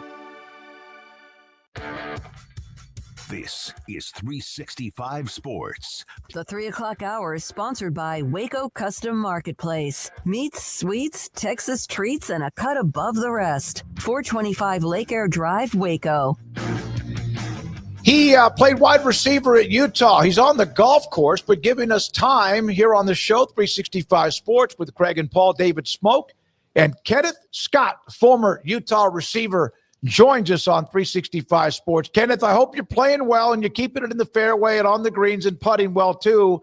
Thank you for your time. How would you describe the holy war between Utah and BYU? Man, first and foremost, hope y'all day is going well because mine is going good out here and it's nice weather. But if I want to sum up the rivalry between Utah and BYU, it is definitely, I would say definitely legacy driven, because the winner or loser is going to have to hear about it for 364 days, depending on how the scheduling goes. So it could be a legacy driver for sure. Kenneth, in this game this year, you have two teams that are fairly even. You've got a quarterback in Devin Dampier at Utah who is a dual threat. Bear Bachmeier, dual threat. Good fronts. All these things. What do you think is the tipping point in this game for whoever wins? Man, who's going to have the least amount of turnovers, really, honestly. That's what's really going to boil down to. I think the game is pretty even. My projection is kind of obviously biased, but I believe whoever can take care of the ball the most and in that aspect is going to win the game. I think both of us are pretty good on offense and defense and special teams as well. It's just going to come down to who can hold on to the ball. Kenneth, how did you process that Texas Tech loss? Did you look at it as Utah didn't play their best, or did you look at it in part as, hey, Texas Tech just might be that good? Yeah, for 3.5 quarters, I thought, we were pretty good neck and neck. And then, our offense wasn't clicking. Obviously, we heard that Dampier was, not at his full capability, so that hindered us a little bit. But, looking back at it and seeing what Texas Tech is doing to other teams, it's not too bad of a loss as we initially thought, being that, they're doing everything else to everybody, and plus we were kind of hindered. So not too bad. I dwelled on it in the beginning, so I was, until I recognized or heard around the corner that Dampier was, a lot like 50% rather than 75. So I was like, oh, that makes sense. So yeah. Do you get as riled up or nervous or in tune to the game as you did when you played it? Is it still somewhat like really intense for you? Oh, yeah, for sure, because it's bragging rights, man. You have these alumni that, always going to talk trash, but obviously in good favor. And as a fan nowadays, you definitely want to have that bragging right. So I wouldn't say as much as it was when playing, but for sure, somewhat there. When you think about the job that Kyle Whittingham has done over the time, and you think about your time there, what stands out to you most about him as a coach and a developer of players and young men? Man, Coach Witt is freaking amazing. When I tell you the way he develops, not even just coach, but everybody on the staff, right? He picks up the great guys to be put in place to understand where people are and where they need to be. And then they formulate a plan in order to get them to that point. And so Coach Witt, no matter if you're 2-star, 1-star, even if you came in as a 4-star, they're going to get you to where you need to be, not only for the program, but for your, potential future. So, they do a phenomenal job. How much of BYU have you seen this year, and what has stood out to you in what you have seen? Okay, I'm pretty biased, man. I'm not going to lie, because Coach Roderick was my coach coming into University of Utah. Now he's at BYU. Yeah. And so for me, I'm kind of biased in a way. I love their offense. I always tell people I'm a big fan of Chase Roberts. I love the way he plays, man. He's a phenomenal receiver. And I love the swagger of Parker Kingston, number 11.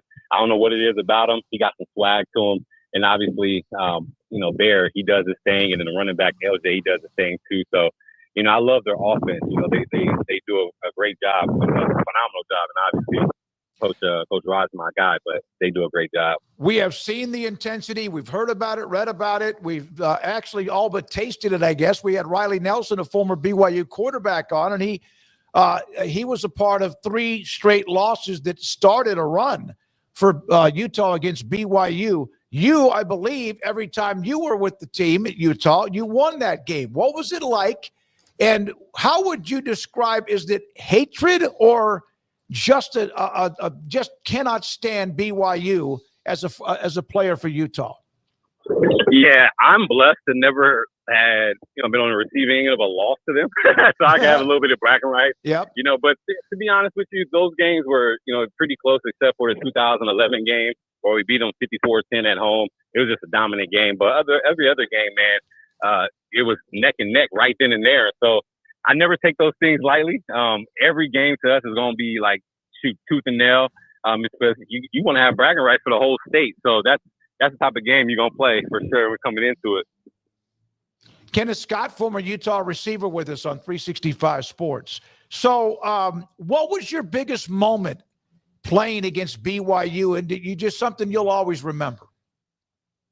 The biggest moment, I would say, when there was supposed to be a year that we didn't end up playing them, which was my senior year. And then miraculously, obviously, the gods or Joseph Smith, whatever, put us together in a bowl game and figured, that'll be a great way to send out people on the road. And so I think that was a memorable moment, us being able to play them in the bowl game in the fashion that we did. Obviously, we were up 35-7. And of course, like every BYU game, a comeback happened. And so it was just going down to the wire per usual. And it was just a great game overall. And I'm pretty sure the fan base enjoyed it too.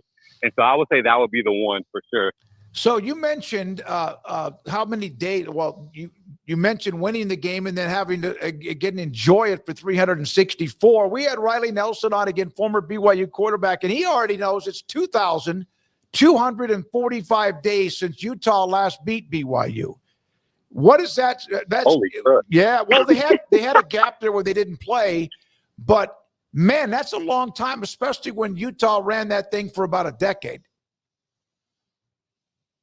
I can say that we're going to start over. It's going to be one afterwards. After tomorrow, it's going to be one day where we're going to be victorious along that streak. So I could definitely say that. A little trash talking pandering for sure. Did you ever meet Kalani Sitake in person or just knew of him because he was the BYU football coach? Yeah, repeat that one more time about Coach Sitake. Yeah, did you ever actually meet him at all, recruit you or whatever, or did you just know him because he was the BYU assistant coach, I think, at the time? Oh, yeah, I knew Coach Sitake. Coach Sitake was there as a defense coordinator when I was there. He actually tried to get me to play safety because obviously I had playing time. My redshirt freshman year was part of the rotation. And so he wanted to pull me to be a safety on his team. And so I love Coach Sitake and what he brings to the group. He's just a phenomenal guy personally. And so Gotta love Sataki. Can't root against him. It's hard. No, he Yeah, seems to be such a gentleman. If somebody doesn't like Kalani Sataki, then like I immediately question that person. I don't care what their allegiance is. He's that good of a guy. Kenneth, there's been a lot of talk all week about this is the biggest holy war ever. Would you agree with that?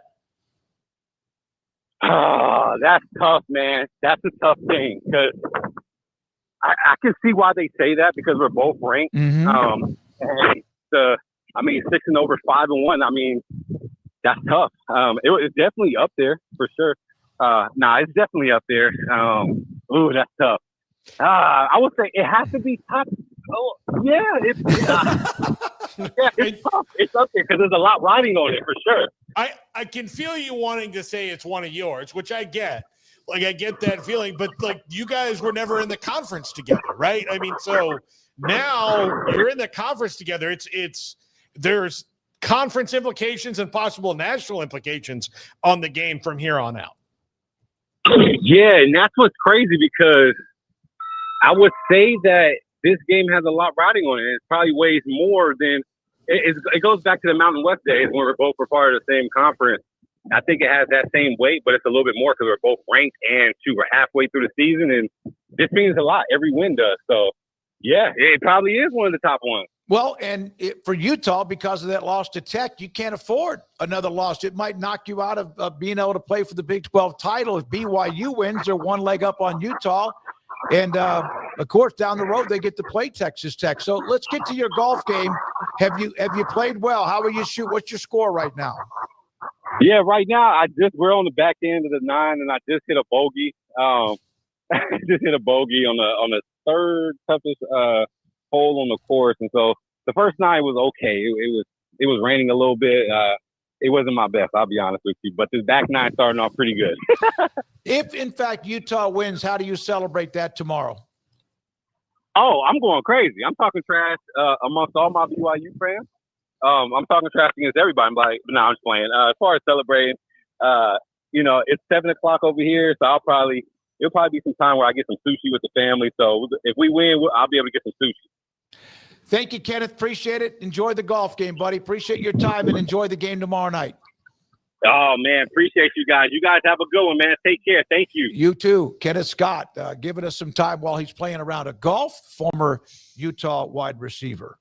He played there in 11, 12. He did not play 13, and then 14, 15, which was in the early part of that long run Utah had that Riley Nelson brought up when they won 9 consecutive games against BYU. One of these days, these guests are going to get revenge on you. They're going to start calling you while you're playing your round of golf. No, I've done that before, and it's not fun. You just, no matter what, you could even have like one of those McDonald's drive-through things or like the Chick-fil-A. Should we double appreciate that he joined us? Because I wouldn't do it if I was him, honestly. Yeah, he was going to join us Wednesday. Said he couldn't do it because he does some instruction and it teaches young people and does a lot of things that focus and, whatever else. And then he said, I can play Friday. I said, 4:25. He goes, well, I'll be playing golf, but that's good. I said, are you sure? Because I know what I'd say. No. He said, no, I can do that. Let's do it. And so he was great considering what he was doing. No, I appreciate that. I wouldn't have done the same, honestly, but that speaks a lot to him that he's willing to take that time out of his leisure activities there. So, yeah, good to get both perspectives. A lot of hype leading into this game. Almost impossible to probably live up to it. You would need a game like last year's, quite frankly, to probably live up to it, but that's entirely possible. I think these are two pretty evenly matched teams. I think that it's very likely home field could come into play in this one, but I'm sticking with Utah. I mean, just when this game first popped up as far as getting into the time to pick it, I just have felt Utah the whole way. But, yeah, they're going to be walking into a mound of and a wall of sound and just anger and vitriol, all in the friendliest fan-like ways. But, yeah, man, there's a lot of bad blood here and a lot of history, and can't wait to see the latest chapter because it's going to have a huge impact on what we're talking about come Monday when it's like, all right, who's probably playing Texas Tech if they can handle their business, of course. But who has the leg up as far as second place in the league goes for the most part is what the winner of this game will be entitled to. And so, yeah, this is a huge one. And I think this, like I said earlier in the week, you lost Oklahoma, Texas if you're the Big 12. no combination that was available was going to be able to replace their TV ratings and their just overall all that comes with those two programs. Like you would need 100 years to do that. But in terms of the bad blood and just the kind of the marquee and things like that, I think they did about as good as they could have done, replacing one bad blood rivalry with another. And I think in the case of BYU and Utah, it's even more personal and more crossover. So it's not quite maybe nationally what OU Texas was, but I feel like there's been a lot of attention placed on it this week. And it is, like I said, on Monday or Tuesday, it's quickly become the premier rivalry, I think, in the league. And saw Portnoy, big noons out there. I'm not a big noon guy or Barstool guy for that matter, but he was having some positive things to say about being out there in Provo. So it's good to get, more of a spotlight flashed on a great town and a great atmosphere for a home game. So it's been a big week, big week for those two programs. And Saturday we'll get to see what it all ended up looking like in the end. And I can't wait. I cannot wait. Great stuff. A super chat from Scott in Florida. Thank you, Scott. Longtime listener. Love the show. K-State logo. Hey. Scott, thank you so much for watching us in Florida and also being a part of the show. And K-State got a much-needed win last week, and as they try to move forward and try to turn things around after a kind of a rugged start. Well, the good news is you can just sit back and sit on that win for a few more days because they don't play this weekend. Yep. So they get to just enjoy that nice bounce back after the frustration of the season. So, yeah, thank you, Scott. Appreciate you chiming in, and good to have some folks on the K-State side of things and in the Sunshine State. And I'm very curious about what the other side of this bye week holds for Kansas State, because I think leading into it, that's about as good as they felt since the season began, quite frankly, about the direction. So we'll see if they can uphold that. But, yeah, thank you. When we come back, we'll have Max Olson of ESPN and his thoughts about the injury to Texas Tech and their defensive front, plus much more, the games this week and more. We will have a note or two for you about being a subscriber of what we do on YouTube, and also through those who watch us on Twitter. Andrew Valade gave us some great information last night. I'll discuss that with you before we get to the end of the show. This is 365 Sports.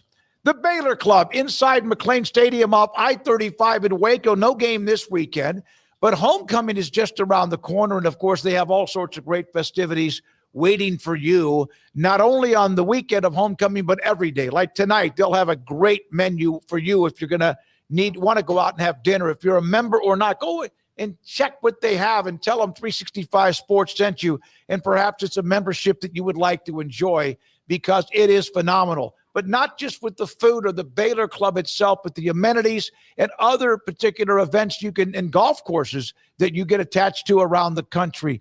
They had the tip-off luncheon yesterday. Big 12 Commissioner Brett Yormark was there, and they hosted that event because they have all sorts of space and rooms for special events and more, not to mention enjoying game day. It's the Baylor Club inside inside McLean Stadium off I-35 in Waco. Established in 2007 and independently owned, Alliance Bank Central Texas is committed to helping families and businesses meet their financial goals. From their tellers to their board of directors, they know the importance of superior service and competitive products. Customers have confidence knowing that their financial needs are in good hands. It's your bank, Alliance Bank Central Texas, with 2 Waco locations, 4721 Bosque Boulevard and 191 Archway Drive on Highway 84, and at alliancebanktexas.com. Member FDIC, an equal housing lender. Pizza, burgers, and Bears football. There's no place around Waco that serves them all other than Bubba's 33. Come show your green and gold and enjoy some of Waco's best food and beverages while watching your favorite team, the Bears. When real Bears fans get hungry, Bubba's 33 is the #1 spot for ice-cold drinks, hand-stretched, stone-baked pizzas, and bacon-infused burgers. Join us for indoor or patio dining. Bubba's 33, Waco's restaurant and proud supporter of Baylor Bears football. Sick 'em, Bears.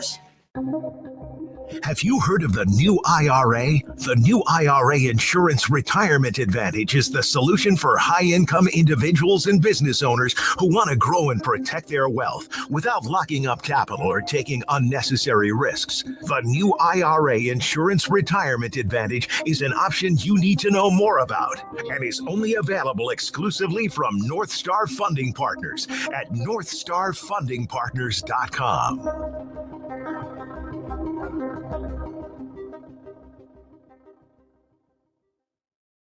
Ready to take your business to the next level? Carrion Solutions has got you covered. We deliver world-class IT consulting, including Quest On Demand and Migration Manager, M365 and Exchange migrations, Active Directory assessments, security hardening, and Windows Server upgrades. Our experts specialize in consulting, monitoring, support, and managed IT services. We promise vision, professionalism, and unbeatable value. Satisfaction guaranteed. If you're not happy, we make it right. Remember the name Carrion Solutions. For more info, email sales@carrionsolutions.com or visit carrionsolutions.com. That's CARRION solutions.com. Carrion Solutions IT success guaranteed. This is Richard Carr, and it's hard to believe, but 2025 marks our 26th year in the car business. I want to thank you for your support over the last 26 years. As a locally owned business, our customers in Central Texas community are also friends and neighbors. If you haven't been by lately, I invite you to come in and experience our amazing lineup of Buick, GMC, and Cadillac vehicles. Our goal is to make you feel like more than just a customer, but as a valued neighbor. Let us show you why we are people you can count on at Richard Carr, Buick, GMC, Cadillac. Remember when you had a guy, someone who could fix anything? They're still out there at Batteries Plus. With their quick solutions and expert advice on batteries, key fobs, and phone repair, Batteries Plus will have you in and out and on your way in no time. Batteries Plus, the experts in charge. And Max Olson, ESPN, joins us normally Thursdays, but today Max had the story about Skylar Gill-Howard out, at least for the rest of the regular season. Texas Tech defensive lineman, one of their deepest parts of the team. And Max, your thoughts, is not all year because we don't know how many games Tech's going to play, but they have been steamrolling, and you just never know when all of a sudden you start to get a little attrition in a game like football. But how much of a miss is this? Yeah, it's tough. I mean, this Texas Tech D line is really exceptional. Oh, we got some breaking news, boys. Up. Pete Thamel reporting Will Hammond starting against Arizona State tomorrow. Whoa. There we go. Thank you, man. All right. There we go. So we can talk about that as well. Yes. That's a little attrition for, and I got to go spend a few days at Texas Tech this week and spend some time with Joey McGuire and his staff and his players. And, it's a tough loss for that D line, that exceptional D line, what Skylar Gill-Howard brought in coming in from Northern Illinois and really being a great fit. He's undersized, but he plays so hard and, had that pick six against Kent State and a great player. I think they plug in A.J. Holmes, the Houston transfer, in his starting spot there.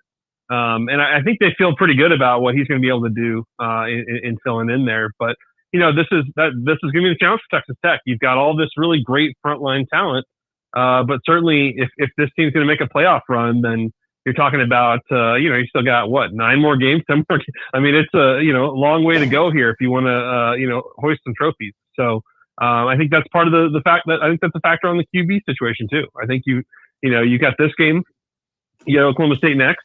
If they can give Baron Morton a little bit of time off to just try to get closer to 100%, I think they still feel like the offense can certainly can run through Will Hammond. But it does put them at a disadvantage tomorrow night in a bit of a, it's a tough game on the road at Arizona State, the defending Big 12 champ. So Sam Levitt's playing, and now Baron Morton is not.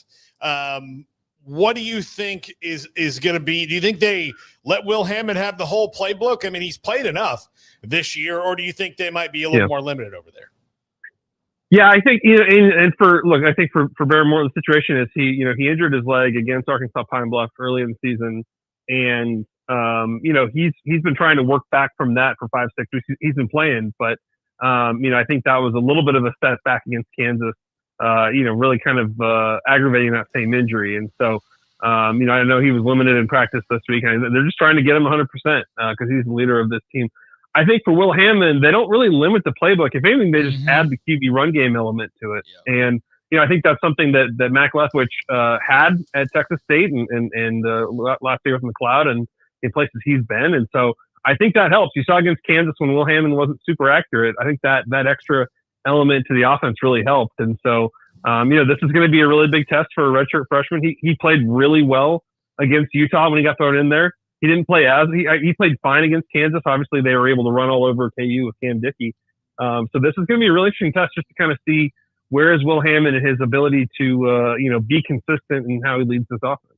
Yeah, there were a lot of people. I'm sure you saw him after the Utah or during the Utah game when he came in and were like, he should be the starter. So those folks are going to get their wish, I guess, for at least tomorrow. So you said you were hanging around a bit this week, and I know you can't tell us like everything, but I know you've also seen all of the tortilla talk that's been going on this week. Your thoughts on kind of the back and forth with the Big 12, like just the whole Leipold thing's like a totally kind of a separate conversation, I feel like. But in general, is Tech just kind of fed up with the tortilla talk? Like, where do you think they kind of are at this point? Yeah, me personally, like I did not get my hands on the pocket knife while I was in Lubbock. Okay. But I'm not trying to tamper with evidence here, right? I mean, it's an investigation of it. I think it's frustrating for Joey McGuire and for that administration of, and you can walk around the stadium, there's signage, there's all sorts of stuff saying, hey, if you do this, we're going to eject you from the game. And you can do this, one time pregame, but that's it. It's certainly frustrating for the coaching staff when you get in these situations where like, wow, this could like legitimately cost us a 15-yard penalty at a really bad time if somebody messes this up. And so, I know Joey McGuire has like appealed to the fan base, and they are trying to take all these steps to try to get their fans to buy into this. And now, every game going forward is really going to matter for this Texas Tech team, especially at home. And so, they got to get this under control. But I think that, tacking on the $100,000 penalty to this, it's going to be interesting to see how this gets enforced. Obviously, Kansas was on the lookout for this stuff. And, I think you're right on the Leipold part. I think the bottom line was just he shouldn't have mentioned the pocket knife, and he shouldn't have mentioned Scott Draper in his postgame comments. And I think that obviously brought on, 4 days of trouble behind the scenes between these two schools and trying to deal with this stuff. And I think all that probably just should have been handled privately. But he's right to be frustrated about, all the stuff being thrown at the sideline. And I think the Big 12 is trying to do more about that. But, certainly this thing escalated in his post-game press conference in a way that I'm sure KU did not really want to deal with. Well, if you just joined Max and he's got a few minutes with us, again, Will Hammond will start at quarterback for Tech against Arizona State. And then also we had the Skylar Gill-Howard news from earlier in the day. He's out for at least what appears to be the rest of the regular season. Max, your thoughts with James Franklin out at Penn State? You're right there on ground zero in Lincoln or in that area. Your thoughts about what you think knowing rules passed? Yeah, I mean, shocked by the move at Penn State. You guys know I was at that Penn State Oregon game 3 weeks ago, and I walked away from that game feeling like, man, Penn State's probably still a top 5 team. I really felt like they did go toe to toe with Oregon, and they play one play away from being probably number 1 or number 2 in the country. So, pretty stunning how it all fell apart there. Like, I think if Pat Kraft, the Penn State AD, is making that hire tomorrow, I'm sure he'd probably love to hire Matt Rule. And I think it's the fact is that we got another 6 weeks here before we get the end of the regular season, 6-7 weeks.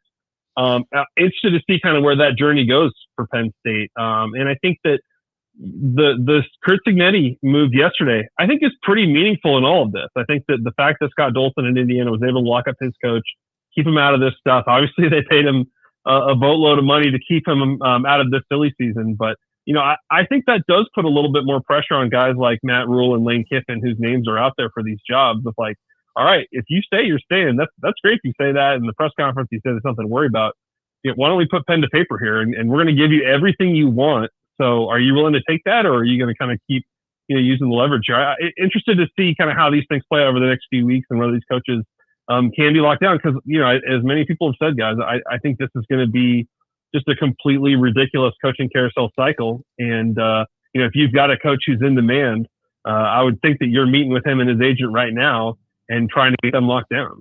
Ole Miss's AD said as much in his last media availability I think today about Curt Cignetti and how he'd like to get that done with Lane Kiffin, especially considering there's an SEC job that's probably going to be open the next couple of weeks that will at least reach out to him. Well, didn't you love the way that Cignetti addressed this? He just said, like, I'm on camera, I'm signing the contract, like I'm retiring here, like period. Like I love how he handled it. I really do. And I think I think for guys like Matt Rule and Lane Kiffin too, who have made moves in the past, some that have worked out, some that haven't. Like, I'm just very interested to see how those guys approach these opportunities. This is like maybe kind of that once in a lifetime of like, I might be staying here for a really long time or making this move. So we'll see. But I know this from talking to sources in Nebraska. Like, none of this stuff surprises Troy Danity in Nebraska. Like, they've been talking with Matt Rule's agent since before the season about his deal, because they anticipated they're going to have a really good year, and that these, if you go win 8, 9, 10 games at Nebraska, then Matt Rule's going to be up for all these jobs, just like he was in the past. And so, it does remind me, though, guys, of when we were together in New Orleans chasing this stuff down on Black Monday in the NFL. Remember that whole ordeal? How about we stretch that out for 6 weeks instead of just a couple days? What do you think? I don't want that. Max, I don't want that for anyone at all. So let's just say Matt Rule does stay at Nebraska and doesn't leave. Who do you think is the best fit for them? Well, I think that's the going to be the challenge, is just the timing piece of all of this. Like, I'm sure I wouldn't be surprised if like Penn State would want to talk to Mike Elko, but will Texas A&M be in the college football playoff? Right? Will they be getting ready to playing a game in December that really matters, and have you just won too much at a place like A&M that there's no way you're moving? I think that's going to be, I have no doubt that Penn State will be big game hunting when it comes to this hire, but there's going to be some of these guys that are in the playoff and not willing to make moves. There are going to be some guys that want the job probably, and just the timing just isn't right, stuff like that. So if Rule stays and if Cignetti is off the board, there's going to be a lot of great options for Penn State, but you just don't really know as we get to the end of November.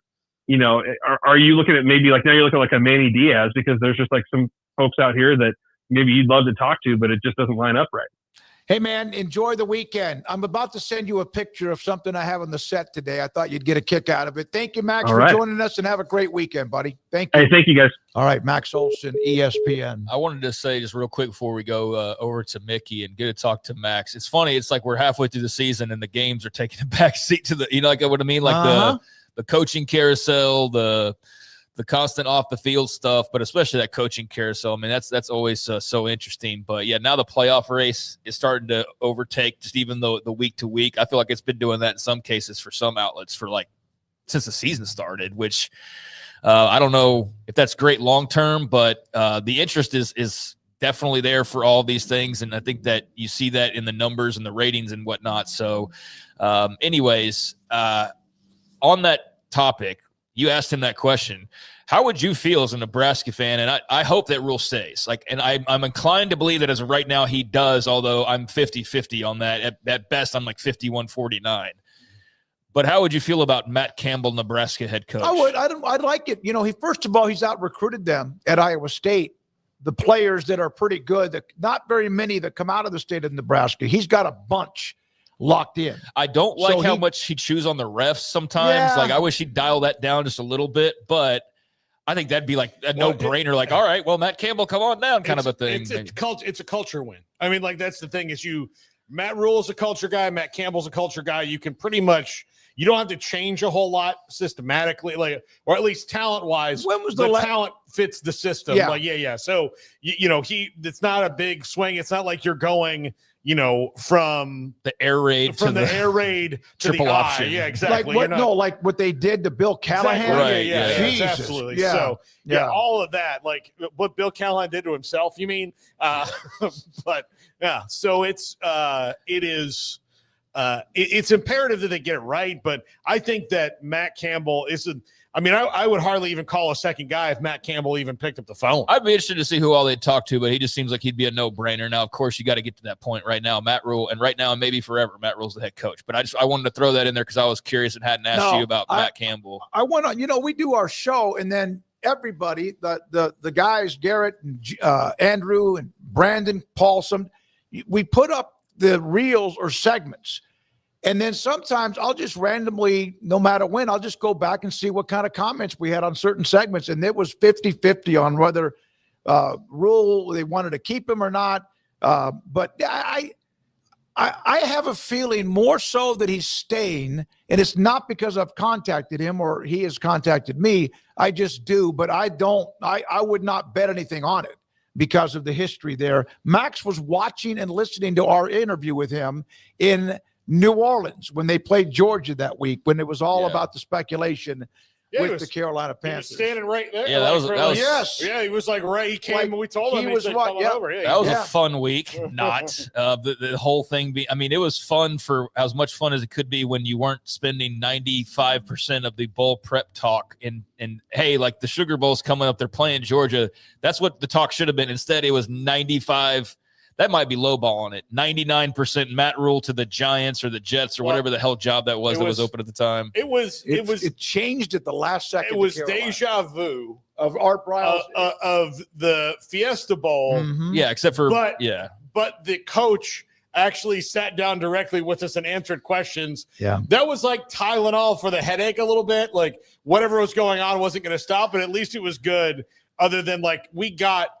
I think all three of us got a different type question into Art about it at different times. Craig was the first one to ask him. He had the balls to ask him finally. And then we asked it and then I asked him like a different level to it. And then you asked him after the game. And then that was that. And he wound up not going. Yeah. Well, the reason I found that out was we were on our way back to the hotel and Bob Simpson sent me a text when I had sent him a text, one of the big boosters at Baylor University. When we come back, Mickey Spagnola, Cowboys in Washington. Two teams that at times can look really good and at times they just are a mess. How does that, who breaks? That's next. This is 365 Sports.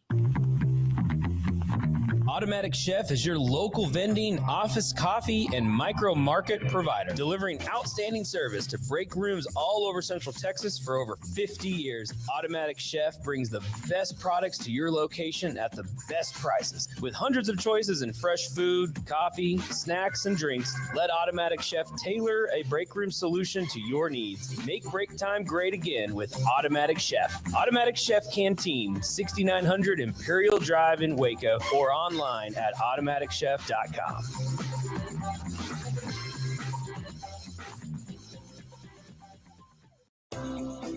Ideal MRI is a small family business right here in Central Texas. We're open to support you while lowering the cost of healthcare bills. When you need an MRI, ask your doctor for an Ideal MRI. Visit us at idealmri.com or call us at 833-IDEAL-MRI. Baylor Scott & White Southwest Sports Medicine and Orthopedics, the team physicians for Baylor Athletics, diagnosing and treating all sports-related injuries, including concussions. These specialists also provide orthopedic services for athletes and non-athletes alike, whether it's knee or shoulder pain, a wrist injury, orthopedic spine care, and even an arthritis and total joint clinic. Trust the doctors Baylor Athletics trust. Baylor Scott & White Southwest Sports Medicine and Orthopedics wants to get you back in the game.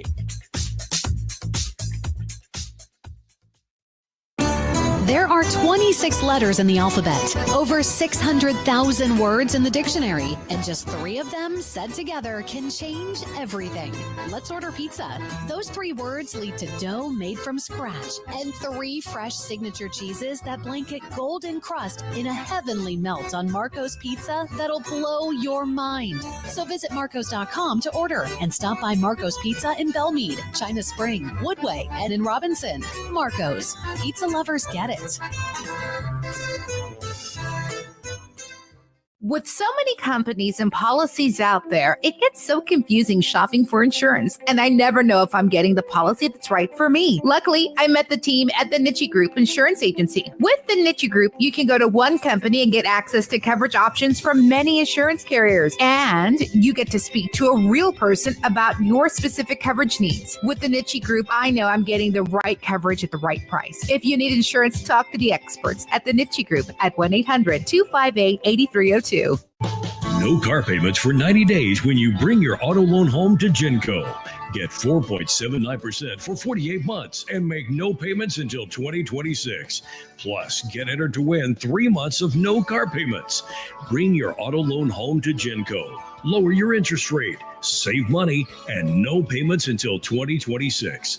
Special is subject to credit approval and membership eligibility. Visit GencoFCU.org. Member NCUA. Want to send a message to the show? Jump in the Rudy's Country Store and Barbecue chat room. I put this up on Twitter, where if you are watching us on Twitter at 365 Sports YT, and a lot of you do, that if you don't mind, click on the YouTube link, 365 Sports, subscribe. We'd like to be able to get to our next threshold of subscribers, and you can help us do that because you're watching on Twitter. We do appreciate everybody and how they do. Mickey Spagnola, DallasCowboys.com. So, Mickey, Washington 3-3, bad loss at the end of Chicago on an unaccustomed turnover by Jalen Daniels. Dallas, of course, has been a mess on defense, but Washington hasn't been all that good either. What gives here? Well, that's a good question because both of them are kind of in the same boat. With Washington, as you said, coming off a loss, the Cowboys coming off a loss, Washington going to be without their really top two offensive threats, Terry McLaurin and Deebo Samuel. So the Cowboys getting two of their top threats back with CeeDee Lamb and Kevontae Turpin, along with Tyler Booker getting back and starting at right guard. So I'm thinking we got a shootout, maybe first 1 to 40 wins, David. I think so. I can see that happening. Yeah. Mickey, the bad news of the Cowboys has been the defense, and I think nothing more demoralizing than not getting the ball back in that Carolina game last week with a chance to go win the game. But the good news is the offense is getting back to full strength because, like you just said, it's going to take 35 or more to win most every week as long as the defense is in its current state. Yeah, no, absolutely. And it didn't help that Brian Schottenheimer shows up for work this morning and has a surprise, and it had nothing to do with his birthday, 52nd birthday that was celebrated on Thursday, to find out that Trayvon Diggs had an accident at home and hurt his head. And when he came in to see the doctors in the morning, they said, "Nah, we got to put you in concussion protocol. You're out for Sunday." So it just seems like just one thing after another. I saw Schottenheimer after practice, and I said, "So you wanted to be a head coach, didn't you?" And he goes, "It goes with the job." So yeah, it's just snake bitten at certain things. But again, now you got to shuffle the deck one practice before you got to play the game on Sunday in the secondary. Cowboys get CeeDee Lamb. You mentioned Booker back. And then on top of that, Washington is not going to have, it appears, McLaurin, who's kind of their clutch guy, and the Deebo Samuel injury that perhaps keeps him out too. How much does that affect the offense with Jaden Daniels? Yeah, I think, it affects it some. I think what the Cowboys got to hope is they don't run Jaden Daniels anymore and they have to chase him around all afternoon because that's an all-day sucker, right? Mm-hmm. We've learned, we knew going in last year that he was a dangerous runner, and somehow, some way, someone got him to throw the ball a heck of a lot more accurate and on time than he was at LSU. So yeah, that made him doubly dangerous. So now, do they have to rely on his legs because maybe they can't have the passing game they'd like to have? But it never fails. You have somebody that know steps up and plays well at wide receiver, like the Cowboys did a couple weeks ago with Flournoy when they were without two of their top three wide receivers. So to me, for the Cowboys defense, and I know they struggled last week against the run, and I love it that he says, "Just call me Bill," the running back, Ja'Cory Crosby Merritt, he could do some damage. He's been running the ball well, and the Cowboys can't let that happen. And his ability to run the ball is helped by the fact that you got to keep an eye on Jaden Daniels. Look at some of these running backs that have been putting up big yards. Who are they doing it with? They're doing it with quarterbacks that are threat to run the football, which enhances their ability to get in space, because you got to be conscious of the quarterback running. Jalen Hurts, Lamar Jackson, just look at what's taken place. So again, will they rely on him running the ball, knowing the Cowboys are not doing a good job stopping the run? Yeah, the Cowboys are 29th overall in a rush defense. Washington is number 1 overall in rushing offense. And yeah, Daniels does bring some of that to the table. Man, that's a bad matchup. Dak, though, has been playing well. Even people have discussed maybe as good as he's ever played, which says a lot because he's had an MVP type or almost an MVP type season. Is it just he's very comfortable in the offense, or what? Yeah, I think it's a lot of things. I think, number one, he's got some pretty darn good receivers. And even when you lose one, the other guy steps up and can dominate the game, meaning Pickett, when Lamb was out. I think the other thing is, and until last week, they were doing a good job running the ball. So that takes some pressure off. And if you think about it, last year, they started the season, CeeDee Lamb did nothing until a week before the start of the season when he signed his contract. Brandon Cooks got hurt. Jake Ferguson got hurt. And then they had some injuries on the offensive line. Zach Martin was playing through an ankle the whole time, needing surgery that he eventually had.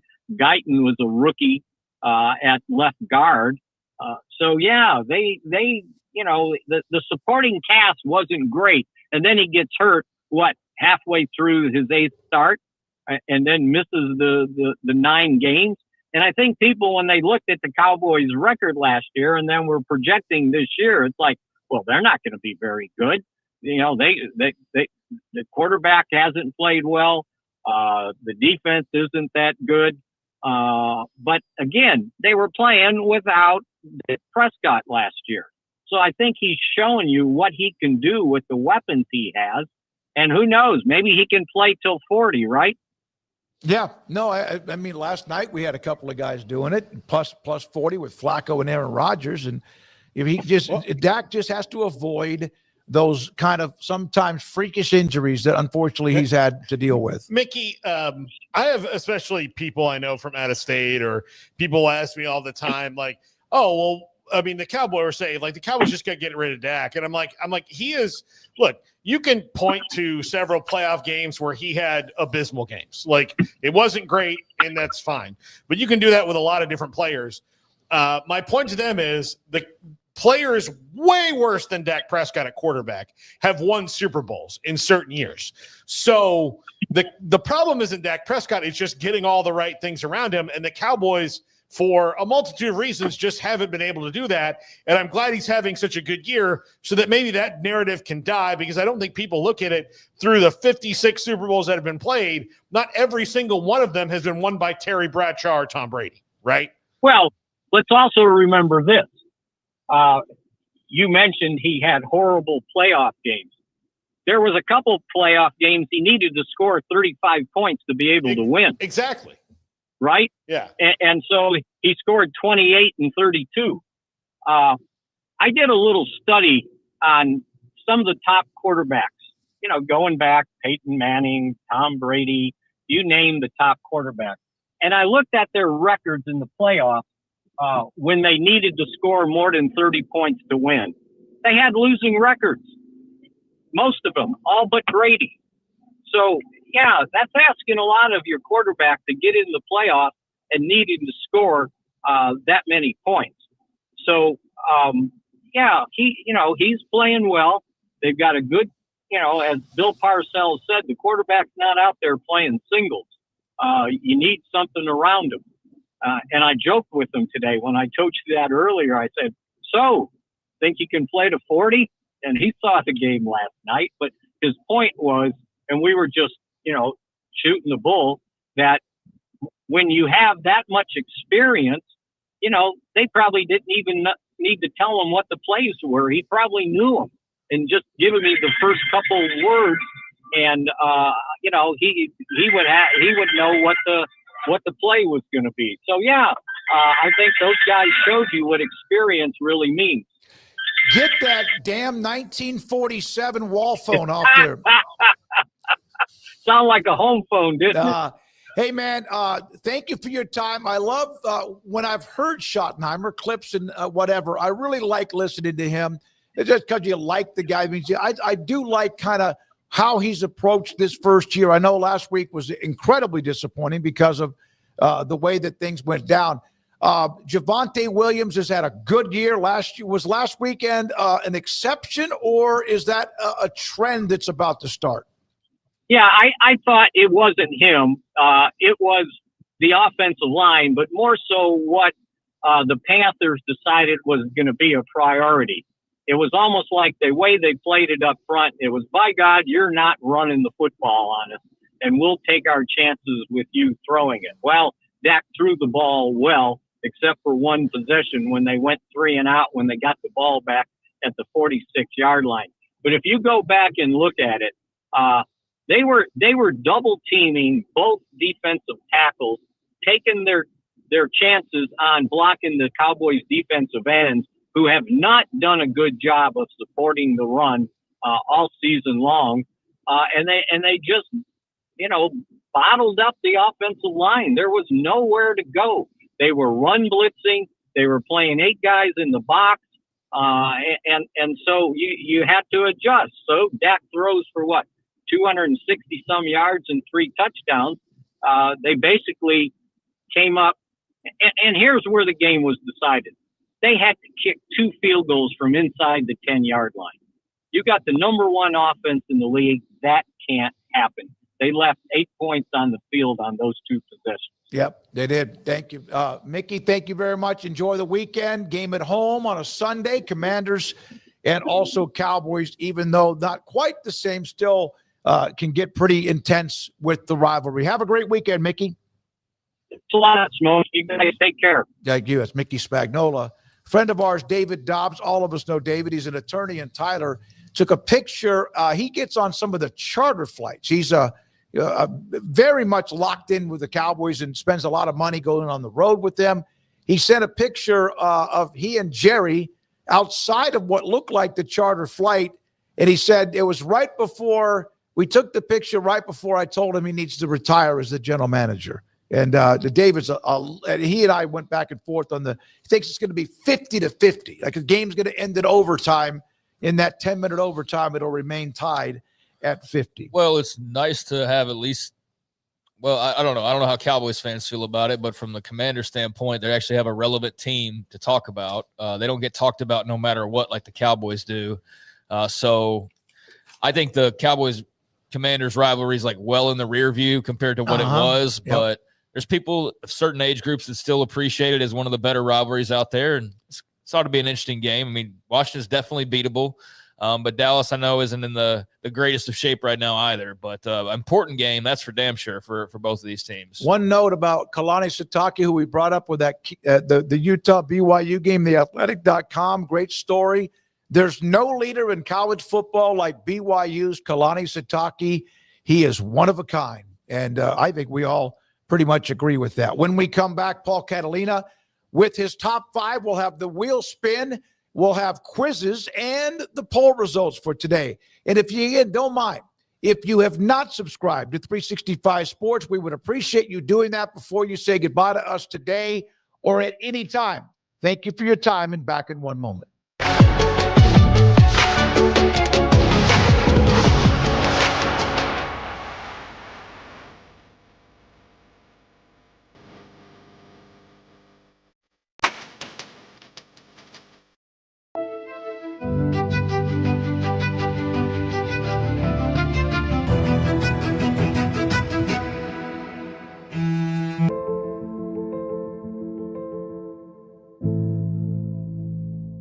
If I'm only wearing one suit this summer, it has to be Tuileries Performance Linen. It's wrinkle resistant, machine washable, and built with stretch and breathability that actually moves with you. It'll keep you cool, sharp, and stress-free at your next event. Pogo! Earn and save on everything. Join over 2 million people who use Pogo to save on their everyday finances while getting paid for their data. Earn rewards on every purchase seamlessly. Save on finances automatically. Make your data work for you. Take control of your data and how you monetize it. Get paid whenever your data or opinions are used for market research and personalized ads. Get paid for your data transparently. Automatically find ways to save money on bills, insurance, and bank fees. Download the Pogo app to get started at joinpogo.com.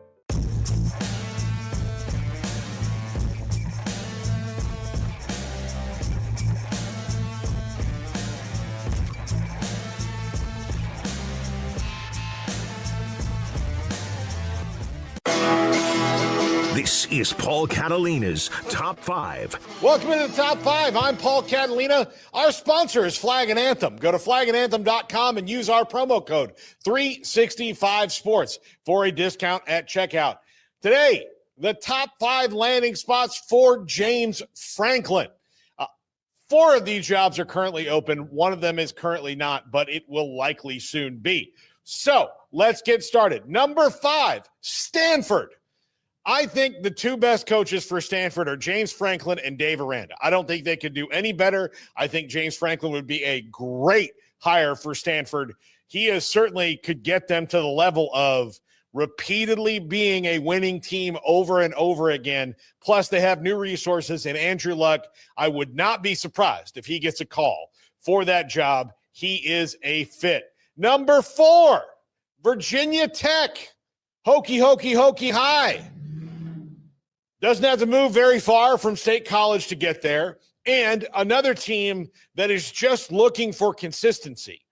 For all of what we can say about James Franklin's weaknesses, consistency has never been one of them. From Vanderbilt to Penn State and all of that, he has been consistently winning games. If Virginia Tech can consistently win games, they might get in the playoff. If you can go 9-3 and 10-2 every year, or 8-4, 9-3, 10-2 at Virginia Tech, that means that occasionally you're going to wind up in the playoff. It's going to happen for you. That's what they want. That's what they need. The culture fit is good for him as well. Number 3, Arkansas. This is kind of the one I would say most people would say no to. But again, you are looking at schools here on this list who crave consistency. Arkansas has been consistently mediocre forever. So I guess you could say they're consistent, but really since Houston not on, they've just been up and down and up and down and up and down. The only consistency with them is inconsistency, and they have some money to put behind it. He could keep Talon Green if you bring a coach in like that. Otherwise, Talon Green likely hitting the portal. Number 2, Florida. I mean, this is an official. This happened on campus, right? I mean, I believe so. I mean, it seems like Tuesday to me. That's right there on campus. It's got to be. I know. Like, I'm just trying to portray it accurately. I think you nailed it. Okay, just making sure. I just wanted to portray it accurately that, look, and here's the deal. This internet meme here is pretty much what he has to do is wrangle the Gators together. They have had 2 elite coaches in their history, Steve Spurrier and Urban Meyer. And then the rest of their history really hasn't been quite as good as they would have you believe at Florida. And that's what most universities do. They use their great coaches to kind of cover up the mess. But since Urban Meyer, it has not been the standard that Gator fans want. Now, is he as wide open, electric, and all these other things that Gator fans are going to want? No. But they're probably not going to get Lane Kiffin because he's probably going to stay at Ole Miss and get a raise out of this. Plus, he'll likely be playing deep into the year, which means that you can't really talk to him until later. So unless you're hell-bent for leather on Lane Kiffin, it's going to be somebody else. Well, the best coach available on the market right now is James Franklin. Go get him. When you fire Billy Napier, and this job is technically not open yet, but I do believe it will be after this weekend or next, go ahead and get Billy Napier out and start making moves towards James Franklin. can he win the SEC? Yeah, he did at Vanderbilt. So I wonder what he could do with the kind of resources they're going to have. And a remodel to Ben Hill Griffin Stadium is apparently on the way, which would be huge news for Gator fans and the prospective next coach. Number 1, Wisconsin. This one is just dead ass perfect. They have a consistency there that they were used to. The consistency they were used to under Barry Alvarez, guess what that was? Just take the records off, and they're essentially the same thing. You are competing all the time towards the Big Ten title, but you didn't really win it all that often, but you were always pretty damn good. Well, guess what? Wisconsin would give up cheese to have that again. They would give up cheese, all of it, cheese curds, cheddar, mozzarella, Gouda, Gruyere, Velveeta, all of it. They'd give it all up to be as consistent as they were under Barry Alvarez again. Guess who can do that for you? James Franklin. And look, I'm not the biggest James Franklin apologist or fan, but I do live in a reality where he's one of the more consistent and better coaches in the country. He's just not one of the best coaches in the country. For whatever reason, couldn't get Penn State over the hump. Maybe he gets one of these other places over the hump. Maybe it wasn't just him. I don't know, but Wisconsin is perfect for James Franklin. That's going to do it for the top 5. It's the Carnival right now. All right, Paul, thank you very much. And go. All right, here we go. It is time for the wheel.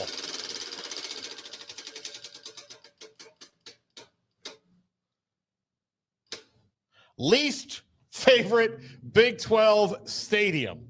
I kind of think we might all answer this the same way. I'll go first and say Amon Carter. It's a nice stadium. Like, if you want to go and sit and watch a game in it, it's nice. I've never really done that before, but I have never had a good experience going there, not once. Not once. I wouldn't go that far. I've had plenty of fine experiences at TCU, but I don't have a ton of the games to cross off as far as places I've visited in the Big 12, so I can't speak to probably like half the league, if not more. So I really don't feel fair answering this question, to be honest with you, but if I have to, I don't know. I think TCU is actually pretty nice, but I guess I'll go with that by default. I don't really have a great answer, like I said, for this. I haven't been to Orlando like you have, or to some of these other places. I'm probably the least traveled of all of us. So I've been to Ames, been to Manhattan, been to Lawrence. TCU, the memories of TCU are the elevator. It's hard to get there based on your parking. I'm not going to complain because we still get better parking than most people. But the elevator, which has been changed, is a nightmare. And even worse, though, it's a nice renovated place, is the post-game setup. As a member of the media, when you have a bunch of like trays and stuff being clicked and jangled and you can't hear what the guy you're trying to hear from in the post-game. That's the only reason. And look, I've been to Sun Devil or whatever it's called now. It's beautiful, too. Yeah, I had a bad experience the very first time at TCU in an elevator that would literally, like, a door would open, and then, like, this before they remodeled the stadium, and then they'd pull, like, the metal grate like it was like a cargo elevator in the 30s. Like an old apartment. Yeah, and then somebody would shut the door, and then you'd see the cement. Like, at least in an elevator, you have the element of you're not necessarily locked in a cement box. You are there. And so the whole time, like, please get up. Please don't stop. This thing's going to stop. This thing's going to stop. There's 20 of us in this thing. I'm going to die. I'm going to die. I'm going to die. I'm going to die. And then I got out, and then they had like a swamp cooler in the press box and not a real air conditioner. And it was September. It was miserable. And then it's just like every time there's bad weather, it's just not great. And they have the absolute most uptight parking crew in the entire world. I know one thing. When they renovated it compared to what it was, it's great. Way better. The media section. For a fan experience, it's probably great.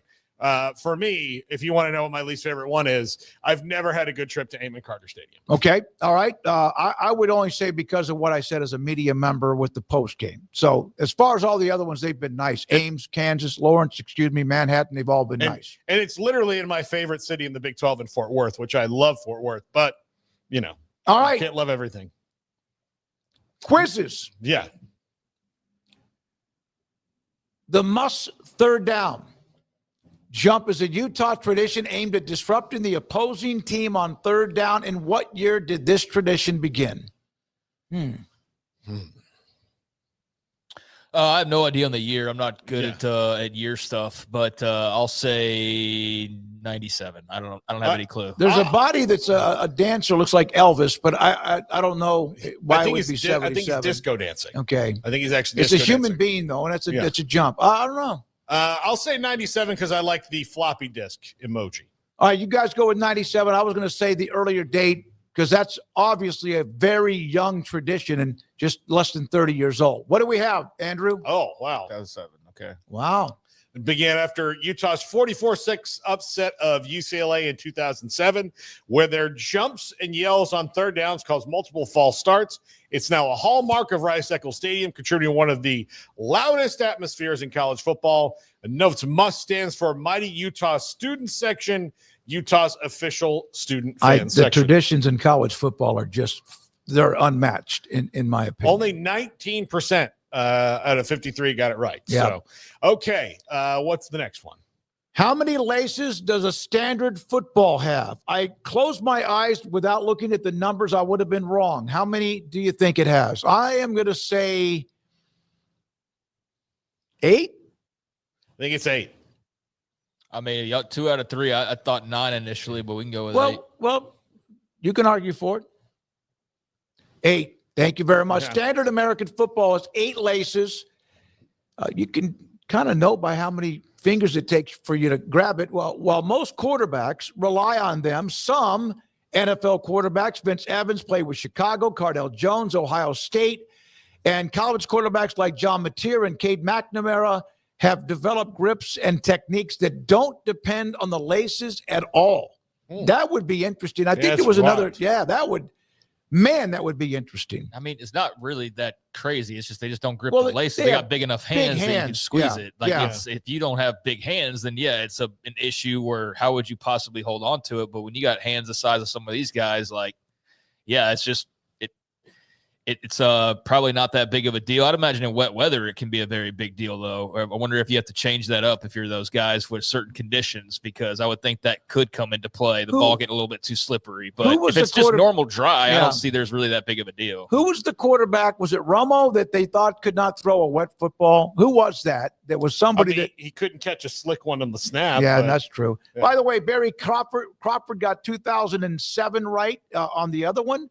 And then most everybody was saying 8 on the laces. So thank you to all of you who answered 31% right, so it wasn't overwhelming. All right, let's go to the poll questions now. Texas Tech new tortilla toss rule is here. What's your take? Good, it's about time. 53% don't care. I'm tossing. Okay. So, all right. You rebellious son of a gun, you. 15. It's 15. I mean, look, I'm not a tech grad, so I can understand where immediately my opinion's blocked out. But I don't think that the world's going to stop turning if you don't throw tortillas as much as you want to. I really I get being defiant, and I'm sure I can guarantee there's somebody out there. Well, if we give them this, then what do they take next? Right. I'm sure there's a conversation like that being had somewhere. Yeah. But I don't think that they're looking to take things away. I think they're just tired of the tortilla tossing, including those who it's supposed to benefit. Yeah. And so I think they're just tired of it. I think they're it's like anything else. You just want to change something and change it in a different direction, and that's all they're trying to do. But I'm sure there will be some rebels that want to test that. And what a story it would be on Monday if Tech has some fans that are just like, no, you're not going to take our tortillas away from us. And then all of a sudden Arizona State's in field goal range to kick a field goal because there's a 15-yard penalty. All right, if you want to test it, go ahead. Never have tortillas been sold as much as they will be this weekend in Tempe, Arizona. Take my eyes, but not the tortillas. Yeah. Look, you can stick it to the man in a lot of different ways. This one's not going to pay off for you. The second poll question. Who takes the Holy War and makes a Big 12 statement? BYU, 61%. Utah's a 3.5 point favorite with Vegas. So, yeah, going back and forth. I mean, I've stuck with Utah the whole time, but it being in Provo, that gives it a little bit of a wild card. And I've watched more BYU than I've watched Utah, actually, and I think they're a very solid and good team. And I do think it'll come down to the mistakes. Whoever makes those critical mistakes, the critical times. I don't think Bear Bachmeier or just in general BYU can make the mistakes they made last week and beat a Utah. You could beat an Arizona, but I don't think you're going to beat Utah doing that. So I know that goes both ways. Like Utah can't play lesser than their best game and expect to beat BYU's great defense and be able to score on those guys. So, yeah, I'm fascinated to finally see this after all the days of talking about it. I'll stick with Utah, but, man, it's going to be great. I've tried to change my mind 5 times. I've stayed with BYU from the beginning, so that's who I will continue. I'll be interested to see how Bachmeier plays in this one. Tonight, Louisville at number 2, Miami. Nebraska plays at Minnesota. Are they distracted? San Jose State at Utah State, and North Carolina will play at Cal. Those are some college football games tonight. And a lot of really crappy news about North Carolina. If you follow Pablo Torre finds out with Michael Lombardi. Also, a video of Jordan Hudson overstepping her bounds in a way that would have made anybody mad. This is all new news to me. I don't follow Pablo Torre or anything. I'll send you the video. He got his hands on a video from NFL Films where Bill Belichick, and I can't remember the coach now, I'm blanking, we're getting ready for a segment on his NFL film show last year, and Jordan Hudson is in there telling the graphics people how to do their job. What? Oh yeah, she's like, oh, pretty woman. Be this or this. Should it be this or this, or should it be this or this? And so you watch the clip at first, and you think like, oh, well, is she a producer on the show? Because I mean, she's so involved in anything else. Like, no, she was just there telling people how to do their job, and she's like, I could do this in 5 seconds. Give me $2,000, please. Mm. Yeah, it was a bad look. No, that's not good. Well, I mean, they could very well lose to Jaron Kiawe-Sangapolutele tonight. I know that kind of some of the luster has been lost as far as people talking about JKS each and every week like they were the first couple weeks of the season. Part of that because they've lost a couple games here, and performance has been up and down. But, yeah, that's a team that could definitely jump up and beat North Carolina and would just add more fuel to that fire. I think, God, if I'm Nebraska fans and I'm realizing like, oh, we play on a Friday night after the last 5 days, I am petrified about tonight's result because I feel like it would just be so perfect. And Minnesota's forward to roll into this game tonight after all this talk about Matt Rule and Penn State, and then just to turn around and like bleh at the Gophers. I brought it up about 2 or 3 days ago. They've lost 5 straight, 8 of 11 to that row your boat. I don't know how long he's been there, but pretty close for a long time. Well, and Louisville's a program I got a lot of respect for. I mean, maybe they can make things interesting against Miami. We're at that point in time where, I mean, Miami's like double-digit favorites, but every game from here on out, it's like, all right, can this maybe be the one that slips them up? Can this be the one that slips them up? And so, yeah, it's actually a pretty good night for football. There's a lot of interesting storylines from the Rule better win to how bad can they get in Chapel Hill to can Louisville upset Miami and turn this thing on its head? So if Nebraska doesn't win tonight, Rule will be screwed and skewered at the same time. Thank you, Logan, who's a part of us now. What's his nickname? Wolverine, and Andrew Valade for doing all of what he does to get things up, the polls and the quizzes and much more. Thank you, Andrew, and the questions on the wheel. And Garrett, double duty again today with Brandon out, back on Monday. Thank you, Garrett. Have a great weekend. For Craig and for Paul, thank you, our audience, and, of course, the great sponsors. Good night, 365 Sports.